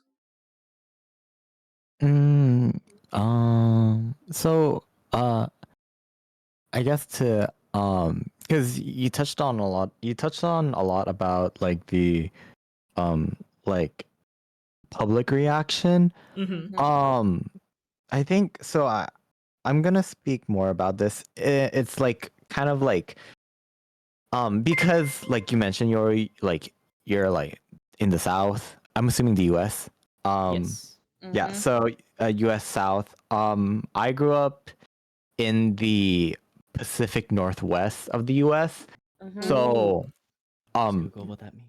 I would say it's quite the opposite. It's like I'm like located in the northern like above in the states Oh. north of California. There we go. Okay. Yeah.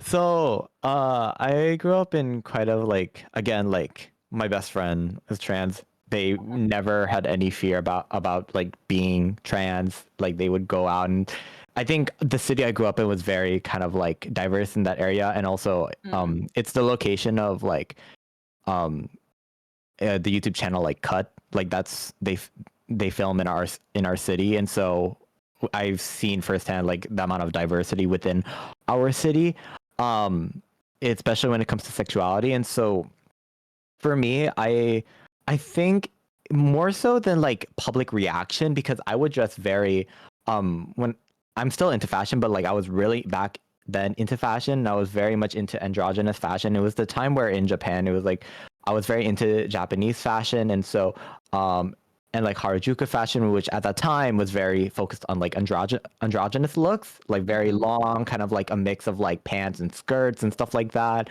And so I would dress a lot like that, and I didn't really care about how I acted in public, because for me it was also similar to like, you know, it's like for me it's like I'm never going to see these people again, probably. Like if it's not my own family, it's kind of just like why does it matter to me? I think that's how I always thought. But it did become different when it came to my family, because I think because again like I didn't come out, I still haven't come out to my family like officially, and so a lot of how I act is like even now, like I spent when I spent time with my family for Father's Day, I was like talking to, because I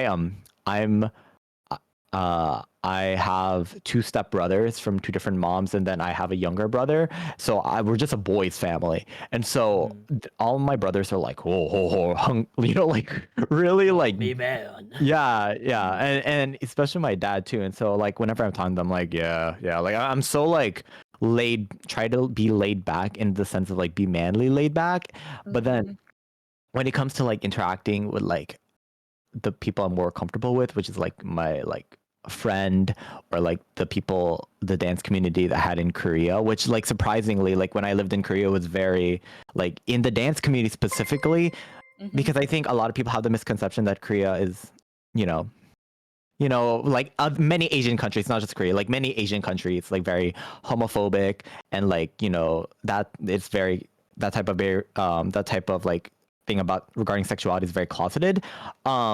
Within the dance community, specifically in Korea, I think I think while people have, you know, their own negative thoughts and whatnot, I think it is I think the community I was surrounded by, which I was surrounded by a lot of voguers, a lot of whackers, which like for those that don't know, that those are dance styles that originated from ballroom culture, which originated from like, you know, African Americans and LGBT African Americans within like I think Harlem and New York and whatnot, right?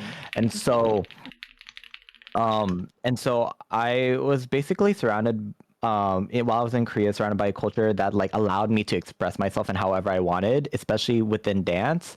And so I was able to basically like I could step into a class of like a heel class, being the only guy surrounded by a bunch of females, and still dance my ass off and not be shamed by the other people in class, right? Or by just like the public, like the people around me, like even the people who aren't attending my the class, like they will watch us through like the windows, and like they'll see, you know, they will see like this guy, me dancing, right, to heel, like shaking my ass or like popping like pussy that I don't even have, right? And it's like, you know, and it's not like, oh, ew, he's so weird or why. It's like, oh my god, like you killed that, like you're amazing. And I think it's such a nice contrast of like how I react to like my family, right, where I'm like very like like very trying to be very low key about things, but then when I'm out in that culture, in that community, in that space, I'm able to like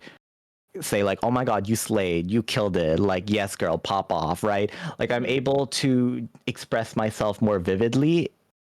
And like when I'm saying this, like my brain's imagining like rainbow colors. It's like I'm really able to like just like be my natural self without feeling the judgment from other people. And so like that's why I was saying like, oh, it kind of like connects to what you were asking, Yoru, but it doesn't fully connect because it doesn't really delve into romantic relationships, because again, I haven't really like kind of experienced have any serious experience with that after my bisexuality.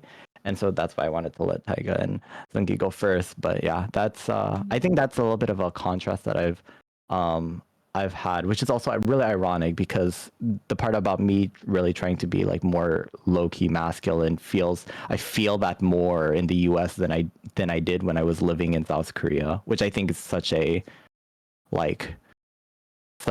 surprising thing probably for most people when they hear that. It's like, how are you more open to being yourself in that In an country Asian versus country, that? Yeah, yeah. in an Asian country, right? Versus in a country like the US. Mhm. I But think yeah. I very much, yeah, I think like when you're talking about like your dance groups and everything and like ballroom culture and stuff, I just think that like in communities where there's like where expression of yourself is like such a big thing, like dance and music and like performance, it's like I think that like the reason why like, you know, LGBTQ plus like thrives so much there, I think, is because of the Mhm. fact that like, you're expressing yourself in some sort of way, and like Mhm. because everybody involved in those arts is like, understanding that this is a form of self-expression. It's like, Mhm. you accept everybody as who they are and what they put forth in their art. Yeah. And I think that that's like such a there's like a fucking cool thing about like how about that overlap in communities. It's just like, Mhm. because it's just like like you're putting yourself out there and showing Mhm. yourself, and it's like, so who the fuck is anybody to judge that shit, Mhm. like because Yeah. they're doing the same thing. So yeah, I Yeah. don't know. I think that's just a really cool thing. Sorry. Yeah. Yeah.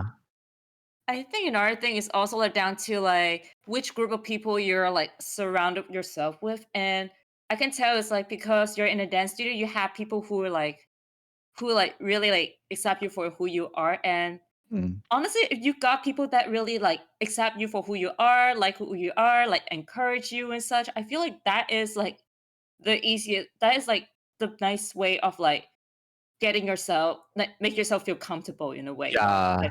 feel more, feel like, feel happy to be yourself, just let it out, I think it's also like, yeah, you're really right about that. I think also it's like the places that those studios are located are in very kind of like young people areas, like college Mhm. like areas, or very like people that have a lot of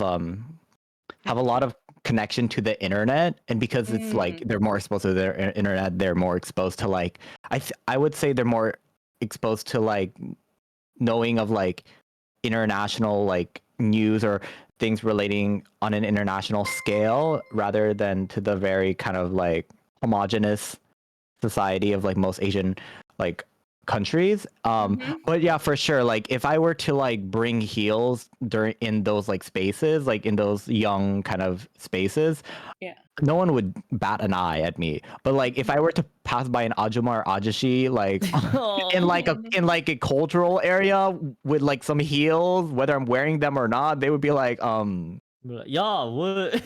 like Yeah.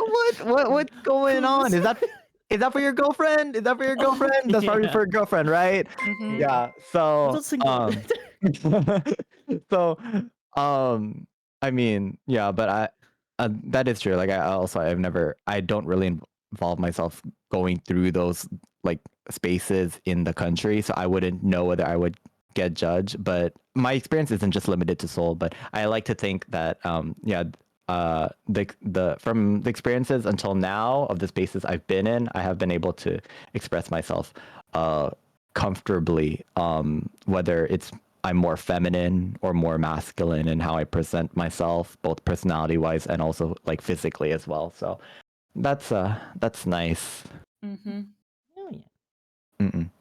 I think there was a question in chat earlier as well, right? Yeah, I did copy the chat. I did copy the question down while you Okay. guys were talking. Mhm. The question was, if you were the MC of a romance novel, what would be your trope of choice and describe your ideal love interest? Oh. Okay. Well, Oh. well, My the thing brain going a is, million miles a minute, thinking of every yeah we have ever read. the thing is, Oh. we read stuff that we like to read, but we don't Mhm. want to experience it. Like, I'm gonna be so for real. There's so many red flag male leads. I'm like, oh my god, like I would love to experience, but like I know in my head, I actually, if I were in that situation, I would have a complete mental shutdown because I wouldn't want to be in that situation in the first place.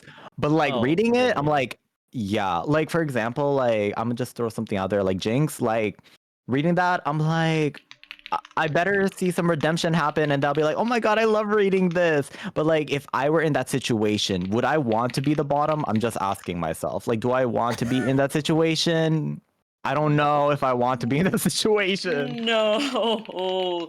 It- yeah, and I'm like, yeah, maybe not the Jinx situation, which I'm still waiting for a new chapter right now. I'm waiting for it to come back, and I can tell you there is 1 year. There's 1 year. I feel like a lot of things happen that feels like those romance novel, but in not a good way. That it got me stressed. So probably not a good idea to like go through this whole go through this whole red flags. Like no. I But don't know. I don't know. It's like trust me, I have bad experiences before, so it's like, and it all happens in like 1 month, 1 or 2 months. Not fun, not fun. But if I were like the MC in like those novel, hands down tomboy, and I'm very oblivious with things. Like I don't know people. I don't know that people have a crush on me unless they just say it in my face. I'm that Oh, type same. of person. Yeah. I don't think I mentioned earlier while we were talking about it. When it comes to like romance novels and just like shoujo manga, yaoi, yuri, I Yeah. I don't want to use the word voyeur, but I mean, it makes sense. that's though. kind of I like to read it as a voyeur. okay. Like, Yeah. I You don't just- want to you- experience You it. want to look at it, but you don't Yeah, want to. yeah. I No. like Tyga, you know what? You remind me of this one manga that it's like a BL manga, but it's like the main character is literally like a guy that like is like he's like a guy that I think he's a high school kid, but like he literally the whole entire manga is him just reading like BL and like it's like I don't know what you call it, but it's like you're reading like imagine you reading a BL about a character within a BL reading a BL. Oh my god. what? Is this Sasuke Tomiyano or am I crazy? It might be, but I remember trying to find the chapters for it, and I was like, where do I read this? Because I'm interested. Like, what is it? It sounds so familiar. Oh my gosh. But yeah, mean- I can't think of me. If I was an MC of a romance novel, I'd beg to be the side character because I do not want any part of that. It is like that one BL scenario. It's like I think someone reincarnated as like the BL protagonist's brother, and he watches his brother like be together with another guy, and he's like, "Oh, I'm happy now, thank you." It kind of reminds me of that a bit, Fair enough. You know, it's so funny. Yoru, I think, was mentioning about like like red flags and BLs. You know how like you read them and then you read the measurements and there's just absolutely no humanly way possible. Okay. Oh yeah, like Oh yeah. how am I supposed to put Wait. like foot long? Oh, that's what you meant by measurements. Oh, okay. Okay. Wait, is that what you meant by measurements, or am I Yeah, wrong? yeah. that's measurement. Oh. Yes, no, because I'm so serious. Okay, I have a math minor. Okay, Uh-huh. sometimes I will read these BLs and they'll say how long they are. I'll put Mhm. my hand out. I was like, there's absolutely no way. I'll pull out a tape measure and put my hand next to it. I'm like, there is no fucking way. Like Like, that. at the very least, it's not happening the first time, bro. Okay, like you're gonna have to do like a month of like training. You're gonna have to have like a fucking training arc to take it. Right. Yeah, it's fucking insane. Yeah, like I absolutely not. Every time I see them, I think one, I don't even remember which one it was. I read it. That one was actually insane. Like it was like so toxic, but I finished it anyway out of curiosity. Oh. And I Mhm. think they said like the measurement was like, oh my god, how many centimeters did they say? Oh. 38 centimeters? Whoa! Yeah, I did. Yeah. Your boy cervix is gone. That's about 15 inches. That's a hip replacement, my friend. Yeah, that's Might as well crazy. take my heart while you're at it. Hold on. Yeah. is that basically dragon size at this point? It's like Yeah. it's even longer than freaking ruler. Yeah, it's basically. Yeah, no, it was insane. I was like, "There's no way." Like where are your organs? Like you have to make room for your organs. What are you doing? Bro, they got blessed by the lizard. But the Plot crazier armor part, in a whole right? other way. The crazier part is when I read that wasn't even like the biggest size I've read. Oh What? yeah, no, they get insane. Wait, what? Yeah, they get insane. Like they will like go past. I think there was like I think there was one that said it was like 100 centimeters, and I was like, Hold on, no! no, that's just going through the No. person at that point. That's you are piercing an organ at that Yeah, point. yep. That's a tree. That's a whole Between tree right one there. And popping out the other. And That is that's the why that this is the is length fiction. of a small child. Yep. Like, Yep. I mean, but what? I don't know Oh, you about can go, Yor. tropes, but I think I don't know. I mean, okay, to be fair, wait, let me read the initial question premise. Oh, it was, was if you were an MC of a tropes. romance novel, what would be your trope of choice and describe your ideal love interest? Okay, Oh. I don't know about tropes because I'm like, I feel like a lot of tropes. I think we touched on this a bit, but it's like I think a lot of tropes. It's kind of like it's nice to read. In actuality, I'm like this would frustrate the fuck out of me. Oh yeah. Mm. I would be no, so I I'd completely be agree. pissed. But I'm like, I mean, to be fair, Sasuke Tomiano, that one, the trope of like, I it's kind of like I wish that happened to me in terms of like me, this motherfucker who is like in a sort of a denial state and likes reading, yaoi and shit, and then finding big golden retriever man who is like, oh, what you reading? And it's like this shit kind of cool. Let me some BL, and because that's the whole premise of the story, right? And then they eventually fall in love, and it's cute and shit, and and it's like, like that kind of just like things where it's like a very wholesome like things that are wholesome and have like actual like close to real life progression of stuff in terms of like navigating figuring shit out and like real coming to terms with feelings, and it's like, oh fuck, that kind of thing. Makes- I think that kind of like realness is a trope I like a lot, and I kind of like it's like, it's not a trope I would be able to experience now, but it's like, it's a trope I wish I could have experienced kind of Yeah. thing. Mhm. It But in makes terms of sense, like yeah. the love interest, I'm like, yeah, no. Tall men who are a little bit stupid. I'm like, yeah. That's Thumbs up. Basically describing our That's our. like they're yeah. like tall.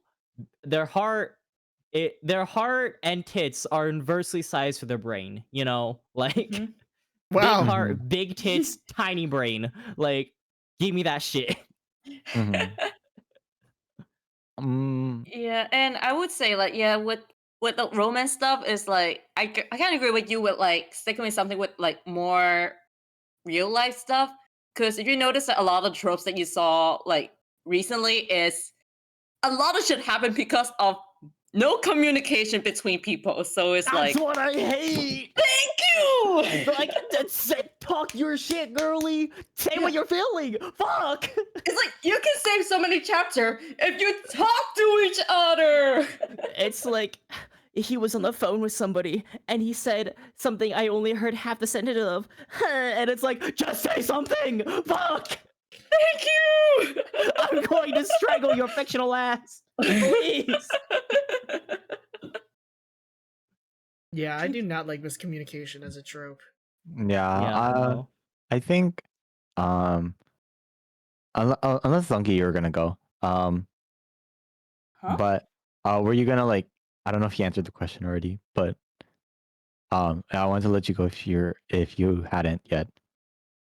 I thought I mentioned that a little bit. I think I only mentioned the first half, which is like what kind of MC I'm gonna be, and I'm like pretty much just myself. I'm already kind of tomboy-ish in a way, so I'm like, eh. But trope-wise, I kind of just like you. It's like I just prefer relationship that's like you actually like able to like talk, have communication, talk to people, talk to each other, be open and transparent to each other, you know? Because like, because I know I sound like Asian mom. Okay, I sound like a mom right now, right here. But like, I'm like mom right here. It's like I care about like I care about love. I care about like talking with each other. If we argue or have disagreement, talk to each other, things off. That's how we go. Mhm. That's the life I like. Thank you. You know. Mhm. I think for me, I'll start off with like the male interest, I guess. Or just the interest I have. I think honestly, I could mention all the physical details, but like I think I'm such a picky person, but like Mhm. yeah, I agree. I think someone that's taller than me. Um Mhm. because you know, I want to be like that one meme where it's like me stuffing my head in between their The chests, boobs. between the boobs. But anyway, Ooh. but I think I think I'm just a sucker, and I also think this is like something I would like to experience, just daily. I think a slice of life romance, like university romance. I think it's nice. I can't say starting from high school for the very fact that I'm too traumatized for high school. I guess if I had to pick a trope, it would probably be like having like, and this is more so because it's literally what I've experienced, I think, in my life. It's like having those mental and emotional scars and being able to heal from that. I think because I also a lot of the mangas I read are related to that because it's something I can resonate with. I think I don't think it's I want to clarify it's not me like glorifying or trying to like trying to beautify the experience of having trauma or any or like hurtful memories or stuff like that, but it's because it's something that I've personally experienced in my life. I think that is like if I were to be a character in that novel, I think it would make sense for me to experience that hardship and then fall into that recovering, being able to heal from that and like move forward. Just because that I mean that is me as a person and my experiences as a whole. And I don't want, for me personally, I don't want to ignore that because I think it makes me who I am today. And so I don't want to hide behind the like Sasaki to Miyano, like very happy, wholesome, because those hardships are what allow me to grow and allow me to be who I am. So, I would say if I had to pick a trope, it would be that, but then it would also be like the university romance because I don't know, I feel like that'd be cute, but maybe I'm completely wrong because of I haven't experienced it yet, but who knows? I've been listening to you guys, and I'm still thinking, and I still think that if I was the MC of a romance novel, I would try to make the romantic interest be with someone else. I don't want it with Oh me. my- Stay away from me. Just watch from afar. I'll be a part of it if you want, but I don't want any of it. I guess In the like corner, eating the chips, cheering the couple on. Tiger's like Cupid, like the Cupid in like all of our stories, just flying around, being Yeah. like, Yeah, I do not want. Absolutely not. If I can think of like my favorite tropes to read, right? I fucking love enemies to lovers. Imagining myself in enemies to lovers, Aw. though, I'd kill him. oh yeah, no, me Yeah, too. 100%. Yes. Like, there's I no get way. that. Like, no, I will smack a bitch, but like I think like, but like enemies to lovers in fiction, cute as shit. right. Oh, Yeah. you know what? I thought of the no. I think I know the okay. Sasuke Miyano trope is like when I would have liked to experience. But I think a trope that I would be like in my current life, I would be like, oh fuck yeah, is it's do you guys know the yaoi manga, the Beyond manga, Honto Yaju? You I might have don't. to give details. I'm really bad with Yeah. titles. Yeah. Okay, Maybe you say the The- English version. I don't know what the fuck the English name is. I want to be so for real, but like, it's the pretext of it is there is a guy who's a leader of a yakuza gang, and there's a policeman. Eh? That does not narrow it down. I'm gonna be so for real. I need pictures. Send me pictures. I'm gonna put a I link. feel like I've probably read it. It sounds No, eerily I've probably familiar. read it. Yeah, I probably read it too. Let me see. But I mean, and it's like, I mean, just in general, you know, like a whole little Starcrest lovers kind of thing is Oh, I like, have read I this. like.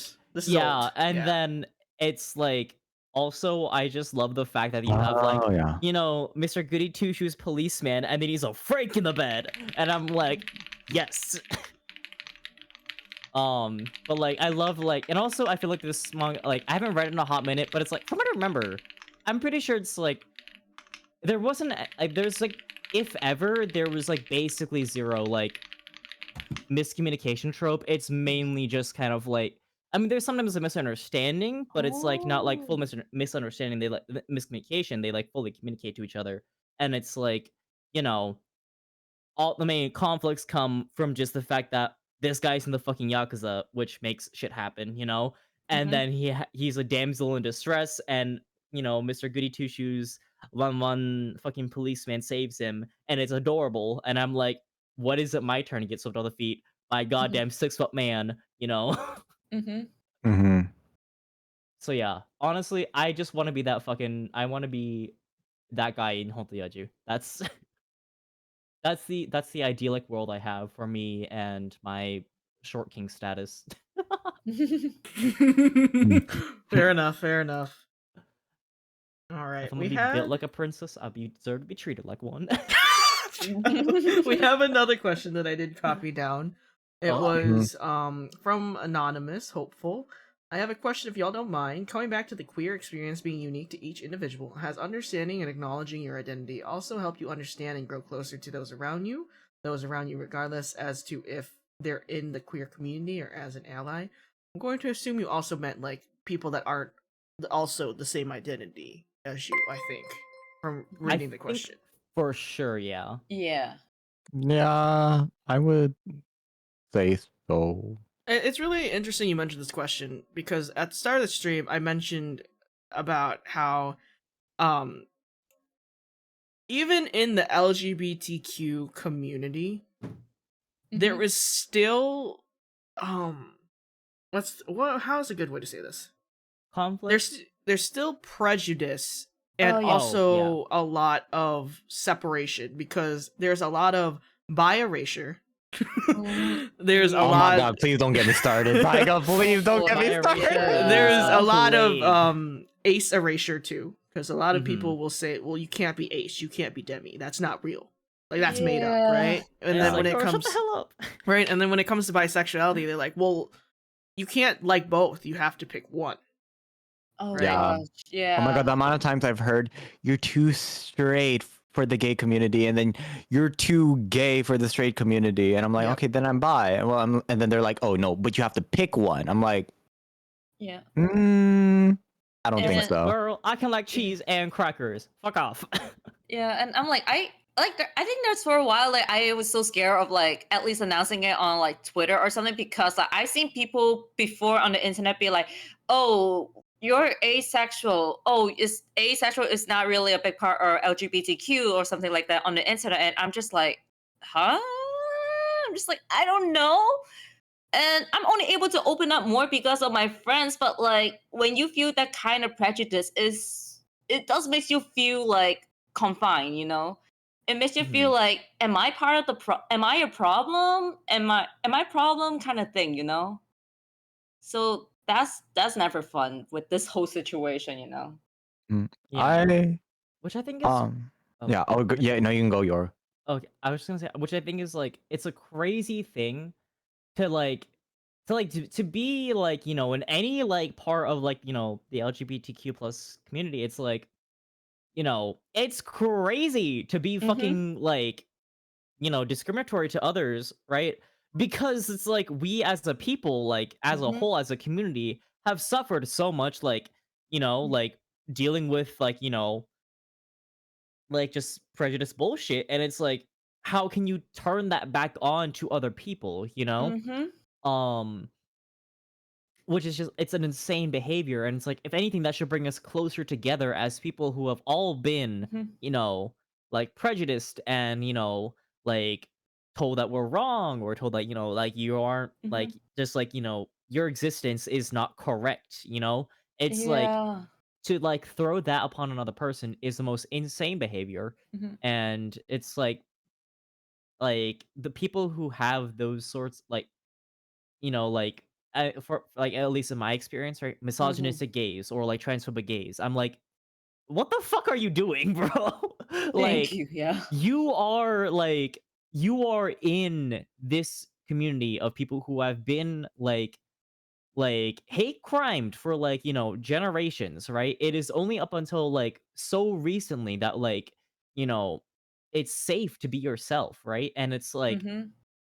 to further like expedite the hatred that exists already is just in it, like, I can't even comprehend it, Mhm. to like think like that, it's Mm. just fucked up. And I think that like those people, it's like, I just hope that they've like learned to like realize that the love and acceptance that they have gotten is Mhm. something that was earned Mhm. by their predecessors of every fucking identity out there, like, like the trans community has paved waves for like the gays, and for like a gay man to be transphobic, I think is just absolutely insane. It's like, the trans people have paved the way for you, motherfucker.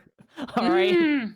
you stand upon a rock that was built by them. Okay, Mhm. fuck you.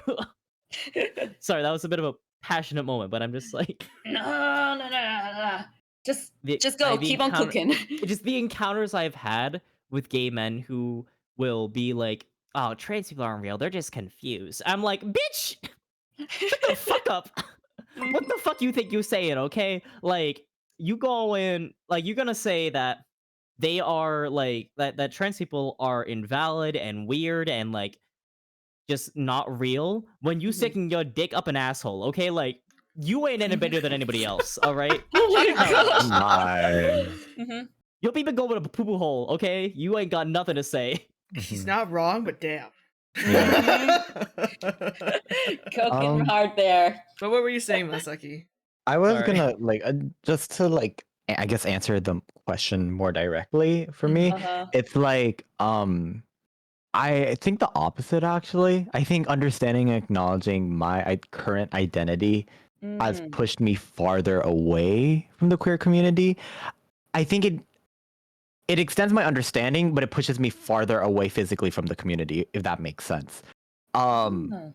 I like I think experiencing the nature of like biracial and basically, and I can't speak on like, arrow or ace erasure because that's not an experience I have, right?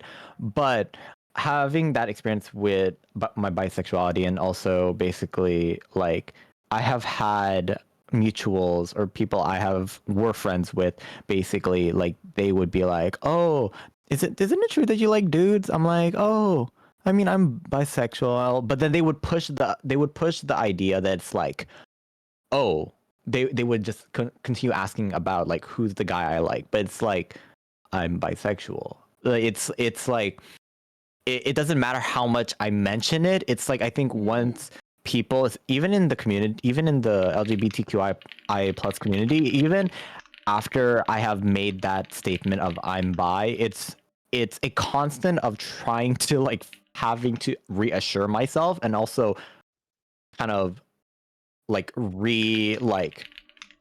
um recorrect the Mhm. people recorrect the people who continue to try to like erase my bi experience, being like, "Oh yeah, but like remember this time when you like this guy?" And it's just a constant of like trying to heat on my experiences of like, "Oh, but you've had this experience with guys, you've only had these experiences with guys, with blah blah blah, like with guys."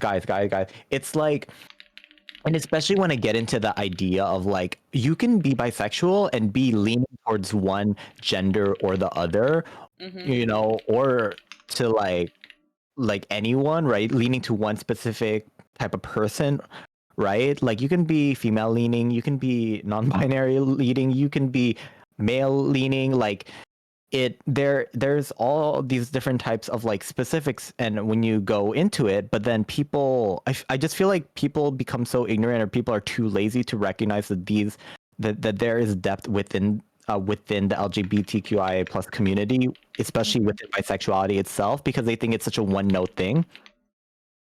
And it is and for me it's like, I'm like male leaning, but I can also have I can have romantic attraction or feelings towards towards a female, but it's like I'm just more sexually attracted when I see guys. But then why is it such a hard thing for people to understand? It's like, that's my question. It's like, why is it so hard for other people to understand that, especially in the community that's supposed to care about how you identify? It's like, why do I constantly have to fight to like reaffirm myself of the way I feel and like the specifics of how I feel within bisexuality itself? So that's why it's pushed me away from the community physically, but my understanding has increased because I've been able to understand like the perspectives, whether I agree with it or not, and also understand the specifics of not only within bisexuality itself, but also within like aro ace, and also like homosexuality, and also being lesbian, and all these other, and like demisexuality too, because that was something that I for a short time identified as, and I've been able to like learn more about it as well. So my understanding has grown. It's just physically I've been a little bit pushed away from the community as being bisexual. So yeah. Like, I think a great analogy is like ice cream, right? Like, for me, it's like, at least like, this is like what I said. Like, this was an analogy I used like when I was in a denial phase and was claiming I was bisexual, right? But it's like, whilst I won't claim like a full experience of like bi erasure and like how that feels, right? Um, I did experience where people would say, no, you're one or the other, right? And so at the very least, I can understand like that. Like, even if I was in a state of denial, I know at the very least, like, how, like, what people can say to like, deny the existence of being bisexual, which is fucked up, right? Because the analogy I always used then was like, I like chocolate ice cream. I ain't gonna. It's like, well, okay, like, it's like, I like chocolate ice cream. I like strawberry ice cream. Strawberry ice cream is my favorite, but I ain't gonna say no to chocolate, right? And like, fuck it, vanilla, that's great as well, right? Like, it's to say that like you can only like one thing is just like, I don't know. I also, because for me at least, also as somebody who is like has like worked with food a lot as well, this analogy carries a lot as well, right? But I just think, like, to say that one's like, taste can only be confined to one thing, right? Is like stupid as hell. Like, fuck, like, I like spicy food, but I'll eat food that ain't spicy. Like, The shit. food analogies are killing me. Like, but I'm like, I think that like it's like, if you dumb things down, like, dumb things. That's not like a nice way to say it, but like, Simplify if you, things. Simplify things. if you boil things down to like that aspect, right, of like a universal experience, which is food, in my opinion, right? In terms of just like, some people will only eat one kind of thing. They will hate everything else, like, or like they will hate a specific other type of food, For some people, spicy food, don't fuck with it. They hate it. They cannot touch it. They will not look at it. And it's like, cool, buddy, right? Some people only want spicy food, That's chill, buddy. Some people, they're like, I don't give a fuck what it is. Get it in my mouth. And I'm like, also good, right? And it's like, for people to say that, like, and then if you give that analogy to somebody and they say that it's not the same thing, and it's like, bitch, yes it is. Like, it is the same concept in that what you like and what, like, between every single individual can be so varied and so different, right? Not no one person is gonna have the exact same experience in their lives, because only you are you.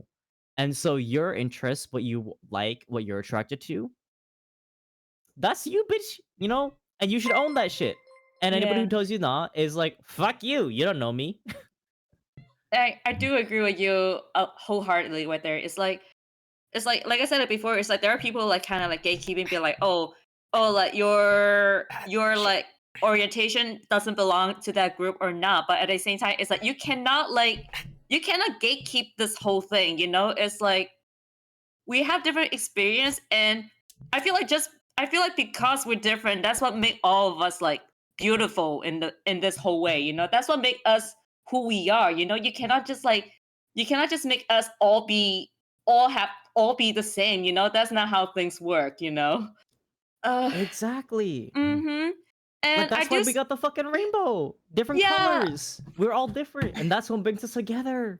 And I would say that like even like as a person, like even if you don't want to like be like full on be like step in the toe in to be like participate in like certain like activity or such, I feel like just be you, or like I feel like just this whole experience like also like make sure you just keep your ears open, your heart open, your minds open to like listen to other people's like experiences, because you know like we have different.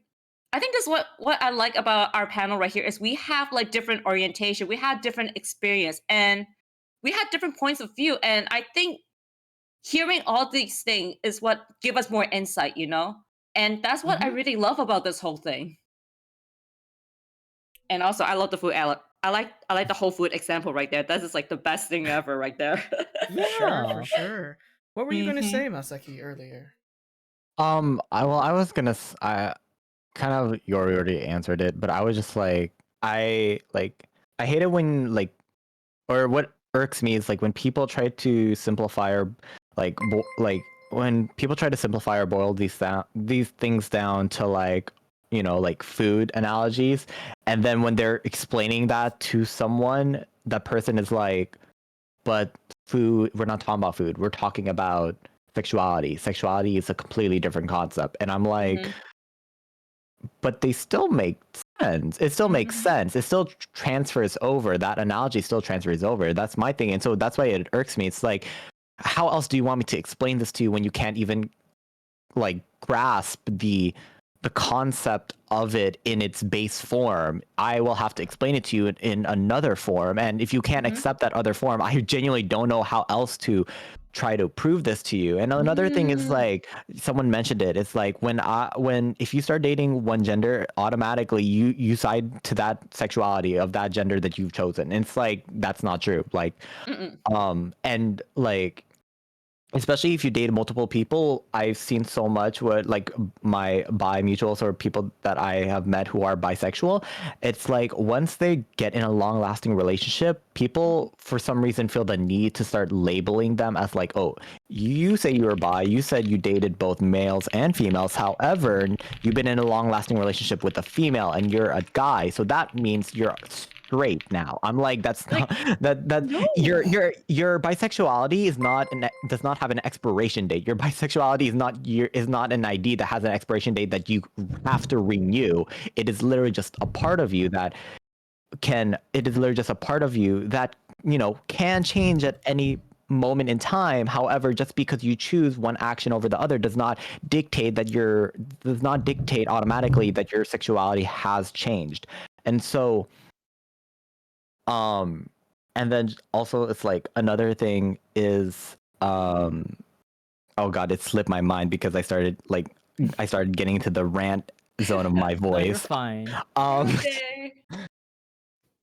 Like it's also it's like I have heard someone tell me like, oh, you are bisexual because you want to be more known in your group, or you want to be more popular in your group, because now it's like, oh, you can go for anyone. I'm like, that's not how that My I'm like God. that's not how that works. Like if you have an ugly personality, you have an ugly personality at the end of the day. Like I'm sorry, right? But so that's why it's like the things I've heard as excuses for why bisexuality is supposedly a fake thing has flabbergasted me and has like it's kind of built up this like anger in me that like is not exploding but just like really just ticks me like in my brain from time to time. And so it's very it just I wanted to say that it wasn't that I was gonna disagree with what Yoru said. It's like I was going to add on. That's why I was kind of just like, oh, I'm not gonna say anything anymore because I felt like Yoru kind of just answered that. It's like it's literally the same concept, but No worries, no worries. Yeah, no, you added on, and that's like Yeah. a good add-on to have. Let's see. Just because I Uber Eats bun me for a month doesn't mean I don't fuck with the Like, that's what I'm Oh saying. my Like, God. when it comes to bi erasure, I'm like, it's the dumbest fucking thing. It's like, because it's like, I just think it's crazy that some people cannot comprehend liking two things, and it's like, I don't know, that's just a crazy concept to me that like people can't fathom that, I mean, like, for me as somebody who is like solely attracted to men, right? I mean, for me, like, for me, men is like what I'm attracted to, right? I don't care what's in your pants, men, right? But the thing is also, I'm just kidding. Sorry. like, well, no, I think it's like, because like I don't know if that like puts me on a different like label or whatever, because I just like gay because it's easy, right? And it's like I'm like, I fuck with trans men, right? I fuck with cis men, right? I fuck with everything in between, right? Just men is my attraction, right? And like, some people I've been told that was like I've been told before that like, oh, so you're bi, and I'm like, no, because if people who identify as woman, as like, a woman, right? I'm like, I'm not attracted to you. I'm sorry, right? And it's like, like we can still fuck around as friends, but like, I'm not gonna be romantically and sexually attracted to you, um, which I think is just like fucking crazy. That like, and it's, but like, that's how I am personally, right? But also, some gay men are kind of just like, their attraction is to the like core aspect, like core quote unquote aspects of being a man, which is, penis, right? And I'm like, for me, I'm like, penis or not, you're a dude and you're hot, right? So who gives a fuck? And I don't know, just like going back to like that original like question, right? Which was like, about like your own experience, and like identity, helping you understand other like people around you. Like like I don't want to say like I would fully ever understand like I don't know, because I'm like there is like the NB umbrella, like the N being NB like kind of falls under the trans umbrella, but also like not really in a way. I'm not sure, but like um but like for me at the very least, in terms of like your identity in terms of like gender, right? And like the denial of that is one I have very much understood. Like that experience at least of people saying like, because I know a lot of trans women and trans men, trans everything in between, right? It's like being told that you'll never be a real woman, you'll never be a real man, right? And for me, it's a bit of an inverse of being told, no, you're a man, right? Um, and I think that like that experience, right, as well has it's a reason why I'm like for me personally at least is why my trans besties, right? I'm hyping them up as at every point I fucking can. Gender affirmation, 1000%. All right, like I am going into those pronouns like levels over 9,000. Okay, like Heck yeah. I will super saiyan your fucking gender affirmation because I understand how shitty it feels to be told that like a core part of who you are is just like being told that that's not real. That's not real. And it's like by saying that's not real, you are telling me that I myself as a person, a core part of me is not real. You might as well tell me that my arms don't exist, Like but they do, and you're just telling me that they don't. and that's like fucking stupid, right? And it Mhm. sucks. Which is like, while I can't claim the full transgender like identity, at least in my for how I feel myself, right? Mhm. Because I do think that like as being non-binary gives me a certain privilege of being able to be excused as, oh, you just like being androgynous, right? Which is like not also true, because like you can be non-binary and still enjoy feminine or masculine, appearances and fashion and whatnot, but like that's a whole other Mhm. topic. But like, at the very least, I can like, I have like I can dip like, kind of like dip my toes into that experience of Mhm. being told, "Nah, you ain't real." And I think that that's like a stupid and fucked up experience. Yeah. And that's why I'm like, at least for my, like, my trans besties, Mhm. trans kings and queens and everything in betweens out there, right? You're fucking real, you're fucking valid, right? And Mhm. if anybody tells you that like you are not what you are, or tries to make you feel lesser than for your identity, then I'm like, fuck them, all right? You know what? You are way better. You are a happier person because you know who you are and you're comfortable in that. And in the end of the day, that's what matters. And so that's why I just think like that's like kind of a thing, experience I can kind of like carry over into like, me being non-binary, and like taking my own experiences, having a bit of an overlap with my, trans brothers, sisters, and everything in betweens, and Mhm. say, like, fuck the haters, fuck everybody else, fuck yourself if you want to do that. If you don't, that's also valid. Like, Mhm. eat some Cheetos. Fuck, like, do what makes you happy, girly, boy, anything in between. Do what makes Mhm. you happy. And everybody says anything else, then um, they're just like pitiful losers. Honestly, they just want to find some sort of self gratification by feeling more powerful than someone else by denying them. And if you don't give them that power, then they have nothing on you. Mhm. So yeah, sorry. Mm.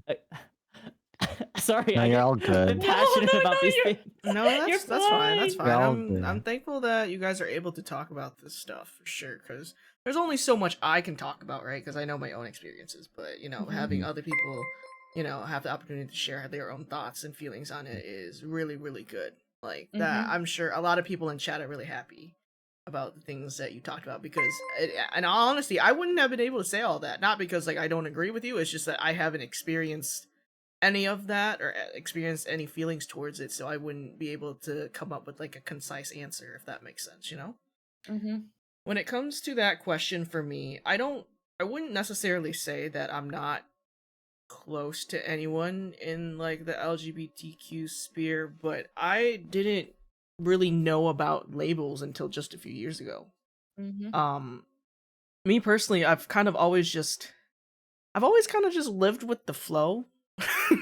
I kind of get along with everyone, so I never really felt the need to until I was really put into a corner where I was kind of just like, shit, what am I? I feel like I don't fit in, blah blah blah blah blah. Mhm. But having the ability to speak to people that have shared the same experiences with me or have like, I don't know, it's just at the end of the day, human beings are not meant to be alone, Mhm. right? We're meant to have community, and I tell this to people all the time, okay? There's a difference of choosing to be alone and being lonely. Mhm. And I think Mhm. at the end of the day, I think there needs to be less of a divide in the LGBT community. Like, I don't think that there should be like any erasure of any sort because it's supposed to be a spectrum. It's supposed to be an umbrella. There's so many fucking letters attached to the term now that you can't just Yeah. ostracize specific groups just because you don't feel it's right. Mhm. Um, I think at the end of the day, the whole point of me doing this panel about me reaching out to a bunch of other content creators that are LGBTQ is because I want to learn too, besides like, being able to just discuss a lot of topics that people struggle to talk about in general. But also, I know that there's a lot of people out there, not just in chat, that are also probably in that same position where they haven't had that opportunity to speak and hear from others that are Mhm. experiencing something that they're experiencing right now. Mm-hmm. So Mhm. I think that learning about my identity has given me the wonderful gift that I'm able to share what I'm learning for myself and then to everyone else. I think that's my Representation answer is to that. important. Mm-hmm. For sure. So, my cat, I, I don't know if you've been Yeah, hearing her Wow. we scream, heard. is screaming and demanding for sustenance. Mm. She's been nipping Oh. at my toes, Mhm. and jumping on the keyboard, and the other cats are now just staring at me. So I will Yeah. have to wrap up stream soon. I know there was one more question that I saw, and someone had asked, how do we feel about polyamory? Is that how you pronounce it? Polyamory? Yeah, Yeah. Um, Polyamory. me personally, I have no issue with it. I have a few friends that are polyamorous. Mhm. I just don't have any knowledge on it, so I'm not comfortable on putting my opinion or speaking on it. But there are going to be other creators that are poly that will be a part of the panel later on. If you Mhm. wanted to bring up Mhm. that question to someone that does know more about it, I don't feel comfortable speaking about it because I don't know. I have Mhm. experience on polyamory if you have time to speak on it, but if we don't, then it's fine. All right, Maple Oliver, can we handle like 5 more minutes of gay talk? If you There- got, yeah. I think we can do it. Yeah. Mhm. Tiger, can you Okay. check chat too? Yeah, sure. Thank you. I'll try to keep it brief and short, right? Polyamory, right? There are as many different ways to go around a polyamorous relationship as there are colors, the rainbow, if not more, right? Mhm. Every relationship is different that is nonetheless the same for polyamory, right? Mhm. I will say that from my experience with polyamory, right, Mhm. is like at the very least in my situation, right, which was a like everyone is in love with each other, right? It's a full three-way double cross quadratic fucking polyamory, right? Like we there are feelings for every other party, right? Mhm. Um I think that the most important part is communication, right? Mm. And healthy communication is the main thing, right? Mhm. If you think that you're communicating, right, by Mhm. saying things like, "Oh, no, it's fine," and expecting someone to pick up on that as something's not fine, right? That's not communication, in my Mhm. opinion, right? Well, I would say that's communication, but in an unhealthy manner, right? Mm. To expect somebody to fully, completely, 100% understand your feelings in a moment, even in a monogamous relationship, that's just not healthy in general, right? But Mhm. I think that it even more so applies to a polyamorous relationship. Um, and additionally with polyamory, it's important to like equal like equalize, to the best of your ability, the Mhm. time you spend with each other and the like time you spend with each other like whatever your love language is, which whether it be time spent with each other, gift giving, all that general stuff, physical contact if that's possible, right? All that Mhm. stuff, right? It's like your love language should be equally distributed to your partners if you are Mhm. in said kind of relationship, right? Mhm. Um, because if you are clearly preferential towards one party, right? It's no longer at least, if you are in like if your polyamorous relationship is in an equal balance, right? That's kind of like my that's like the pretense of all of what I'm saying right now, right? But in that with that pretense, it's important for your actions to be as equal as they can to your other partners. Because if you are showing preferential treatment towards another partner and giving much less to to the other, it is very much a thing that will be noticed and will hurt the other person. Which, you wouldn't want because you care about both of them, right? And if you simply just have more of an attraction to another person in that polyamorous relationship compared to the other, it's a good thing to like just quite frankly, it sucks, it's awkward, and it just feels horrible. but so the thing that needs to be made itself known, like as soon as you realize that. Mhm. Like, don't wait to think, oh, no, it'll balance out eventually. Like, make it known, and if things change, then they change, and that's also a very important part of polyamorous relationships is accepting change and accepting how things progress. I like because polyamory involves like more people than your traditional monogamous relationship. It's something that requires a lot more of maintenance, and you have to be ready for that. So if you're not ready for the level of maintenance that is required, then I would suggest not, entering that realm, because if your mental health and if your mental, physical, whatever health, right, cannot handle the amount of maintenance that a polyamorous relationship requires, Mhm. then for your own sake and for the sake of the people that you care about, you should not approach it, because it Mhm. will lead to a self-destruction on multiple people's ends. So that's kind of like just like my bit on it is just like when it comes to polyamorous relationships, I don't give a shit if you do it or not, but I'm just saying, be Mhm. careful and look after both your own health and the health of the people with you, right? And be mindful of those things. So yeah, that's kind of my bit on it. For sure, for sure. Did you guys have anything else you wanted to add? Are these the final words, Taika? Oh no, I just meant about the polyamory, and then I'll Oh go into no, that. I got no experience on that. So you Yeah. do what you do, boo. Yeah. yeah, This at is my the end of the experience on day, polyamory. So I've read about it in books and fan fiction. But I don't know much about it. So but like I said, there is another person I do remember I invited that is polyamorous. So if you do check out the other panel streams, which will be like for the next 2 weeks, is going to be basically every single day except the weekend because I got shit to do over the weekend. But Yeah. you will definitely be able to hear some more about polyamory from someone that is a part of Mhm. it. So make sure to drop that follow on Taiga Chama's stream to get those stream notifications to see if your polyamory questions will be answered in the next Pride collab. Oh wow, thank you. What an Wow. advertiser. The Alright. best Also, hype person. Twitch Let's Prime. go. No, go ahead. Who was that? Was that Masaki, I think? Oh no, I no. just joked and said Twitch Oh, Prime. my The bad. Twitch advertisement right there. Yeah, Twitch Prime, baby.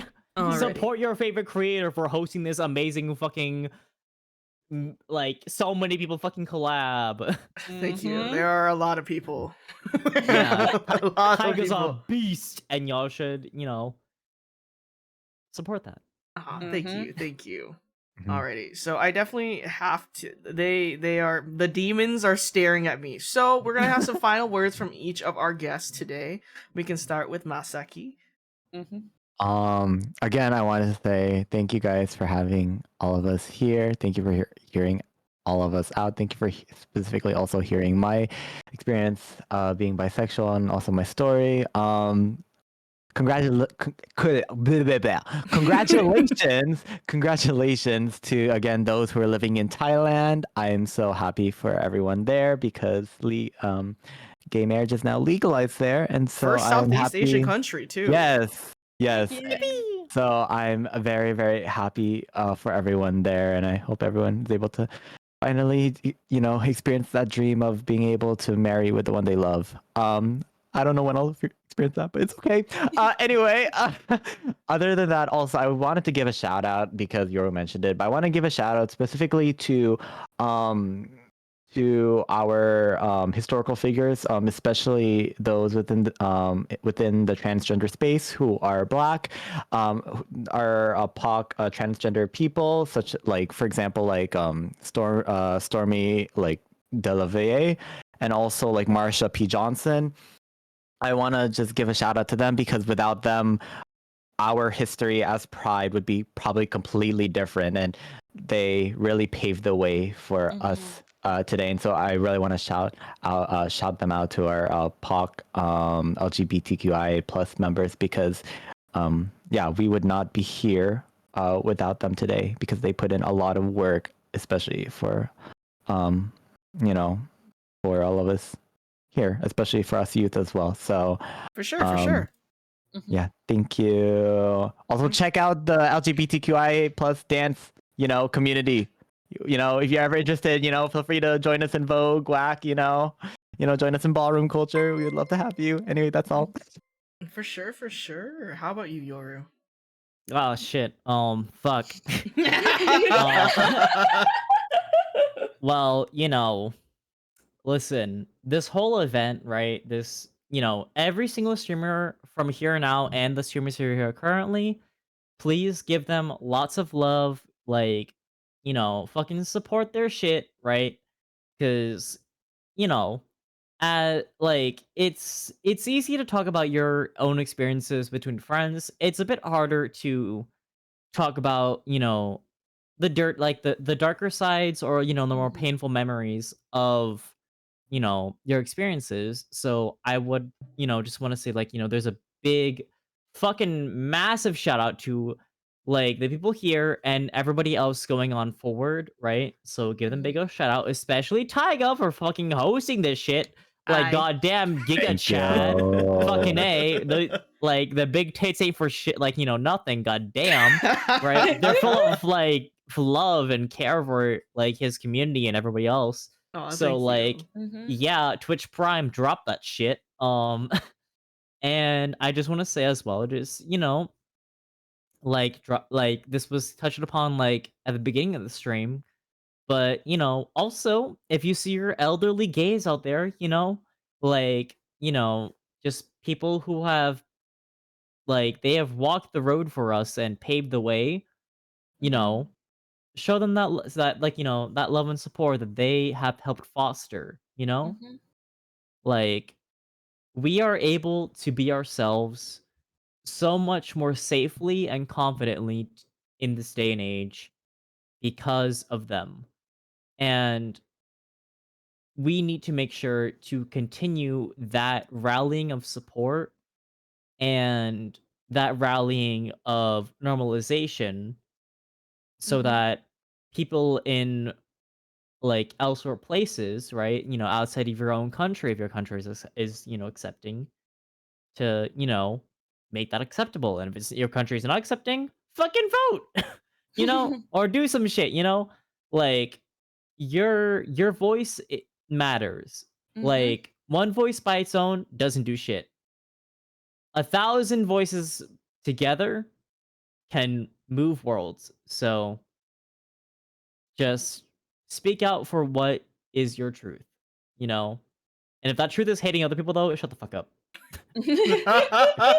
Oh my god. Yeah, if you're homophobic or a turf, please get out. Thank you Yeah. very This much. is real. The mods have been working overtime in chat. Yeah, your mods oh yeah, can we get a shout out for the mods? The mods have been based. I've been watching the Yes. chat. Your mods absolutely cracked. I know, they deserve all the Mhm. love. They do. They work Yeah. really hard. Your mods are my you have I'm Oshiing your mods. They deserve it. They deserve it for sure. Yeah, Yeah, me that's all sitting for here me. spamming bans. No, don't I look mean, at us. I'm bad. following right now. All right, how about you, Zungi? Okay. But yeah, I know a lot of you guys said a lot of stuff, but definitely like shout out to Tiger and the mods for hosting this panel. It's such a lovely experience. It's really lovely to hear like everyone's like experience and their perspective in all this type of, but when it comes to like different identity and experience, well, especially I feel like I'm kind of like pretty new into this whole thing, so I'm sorry. I feel like a fresh beat. I feel like a No, fresh it's beat in okay. this whole It's no party right now. worries. You're fine. But I do feel like, yeah, I do say like Pride Month is definitely, to me, it's a month for like love and acceptance. So yeah, definitely just please spread all the love to all the LGBTQ people. It's like just like how there are people who's willing to be there to listen and support our stories. Please be there to give their support, uplift them, and because we are all valid, you know? There's nothing wrong with us. We're all valid. We're all beautiful the way we are, you know? So seriously, if anyone just say anything else, if anyone say anything else bad, I am pulling out my slippers, okay? I'll pull out my slipper for this whole thing. Thank you.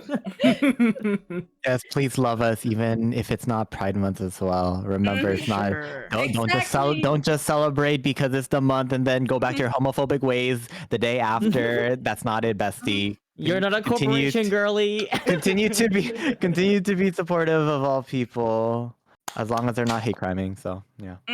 Just don't be an asshole, okay? Don't be a jerk. Thank you. Don't be a dick. That's the grand takeaway. For sure. At the end of the day, we should be celebrating all of us all year round. Oh, You yeah. know, being able to have a month to highlight, sick as fuck. But And you know what's celebrate even yourself sicker? too. What's even sicker is to be able to be happy and comfortable with yourself all the time, every time. Hell fucking yeah, brother. Yeehaw! Let's see. Do I have any final words? Thank you so much for being able to make it today. I actually, these guys know I was having a mental breakdown this morning. My I was internet worried for you. died. Okay, my internet died at noon today, chat. Okay, I ate, what was I eating? I was eating buffalo chicken dip that I made for the beach yesterday. And I looked at the time, I was like, okay, I can get some work done before the panel. And then I'm about to go downstairs, and my little brother's like, did their internet just die? And I was looking at him, and I was like, oh, maybe, okay, let's give it like 10 minutes. Okay, 10 minutes pass. And it's like, I don't think the internet's coming back. 4 hours later. So then I checked on like the Final Fantasy, the Xfinity website to check the outages, and it said over 500 to 1,000 people near me did not have internet. And I was like, this cannot be fucking real right now. And then like 20 minutes later, I get a text from the Xfinity assistant saying, oh yeah, your internet probably won't come back until 3. It didn't come back until 3. It came back 2 hours after they announced. So it was 6 hours of no internet. So I couldn't work. I couldn't finish my thumbnails. I was having a mental breakdown. If I had to reschedule the stream, I was actually going to sob. I was going to cry because I was really preparing it for the whole month. I've been working really hard on this, so I'm really, really thankful that I had the opportunity to have this panel. I'm really thankful for not yet just you guys, but chat trusting me to be able to handle such difficult topics. And yeah, I'm super excited. Thank you so much for being our opening day. I super duper appreciate that. I hope you guys had a lot of fun, a really good time talking about a lot of shit. And yeah, I'm just really happy. I'm really happy that I'm able to do this, and I'm happy that I've been given this opportunity to share everyone's voices to a greater audience. Yeah, you're Thank doing you. Thank you. fucking Thank you so amazing work. much. And it's just like, for real, I just, okay, sorry, I'm mini tangent. I just want everybody in chat to know how fucking, like, I'm not even part of like the organizational team, right? But like, as somebody who has been part of like part of like the organization of events, right? Just, I need you all to know that there is so much work and so much effort put into this kind of shit, and that Taiga's a fucking giga chad, and like just absolutely like omega carrying this entire thing, and it's just like, y'all appreciate this man, all right? Appreciate this man's. He has done so much work, and even in the midst of a goddamn internet crisis, has done his best to accommodate to the people around him. Okay, so ultimate shout out to this man. Ultimately, okay. Thank you so much, guys. Quantum Fiber, come to Tiger Saber. Honestly, it's crazy that fiber exists another like 2 neighborhoods over for me. That's absolutely insane. It drives me nuts. It makes me so sad. Just give me fiber. I have money. Please give me fiber. It's so smooth. I'm not even trying to rub this in your face. I really hope it comes to your neighborhood soon, because like, it's my saving grace from Xfinity. Sick. Sad. Middle finger to Xfinity right now. Sorry, No, sorry, for don't. real. Oh, am I gonna get canceled? I'm so sorry. No, fuck Xfinity. Everyone fucking shit on Xfinity. Fuck them. Yeah, it's Polish month. You can't get canceled. That's what I'm saying. Alrighty, guys. Thank you so much. I super do appreciate it. I'm gonna start closing out for chat and feeding. They will not stop nipping my legs, so I must feed them before they start getting angry with me. Take All care. right. Thank you so much, Bye-bye. guys. Thank you, thank you. Oh man. Okay. Oh my god. Oh no.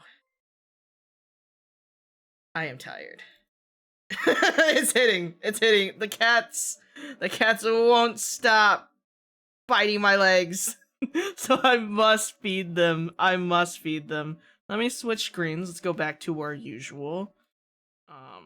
Oh, this is not the right one. I clicked the wrong one. Hold on. Uh-oh. Wait, where are my buttons? Died to his own cats. You know what? Sometimes, oh shit, I forgot I didn't change this. I forgot I didn't fucking change this. But you know what? It's okay.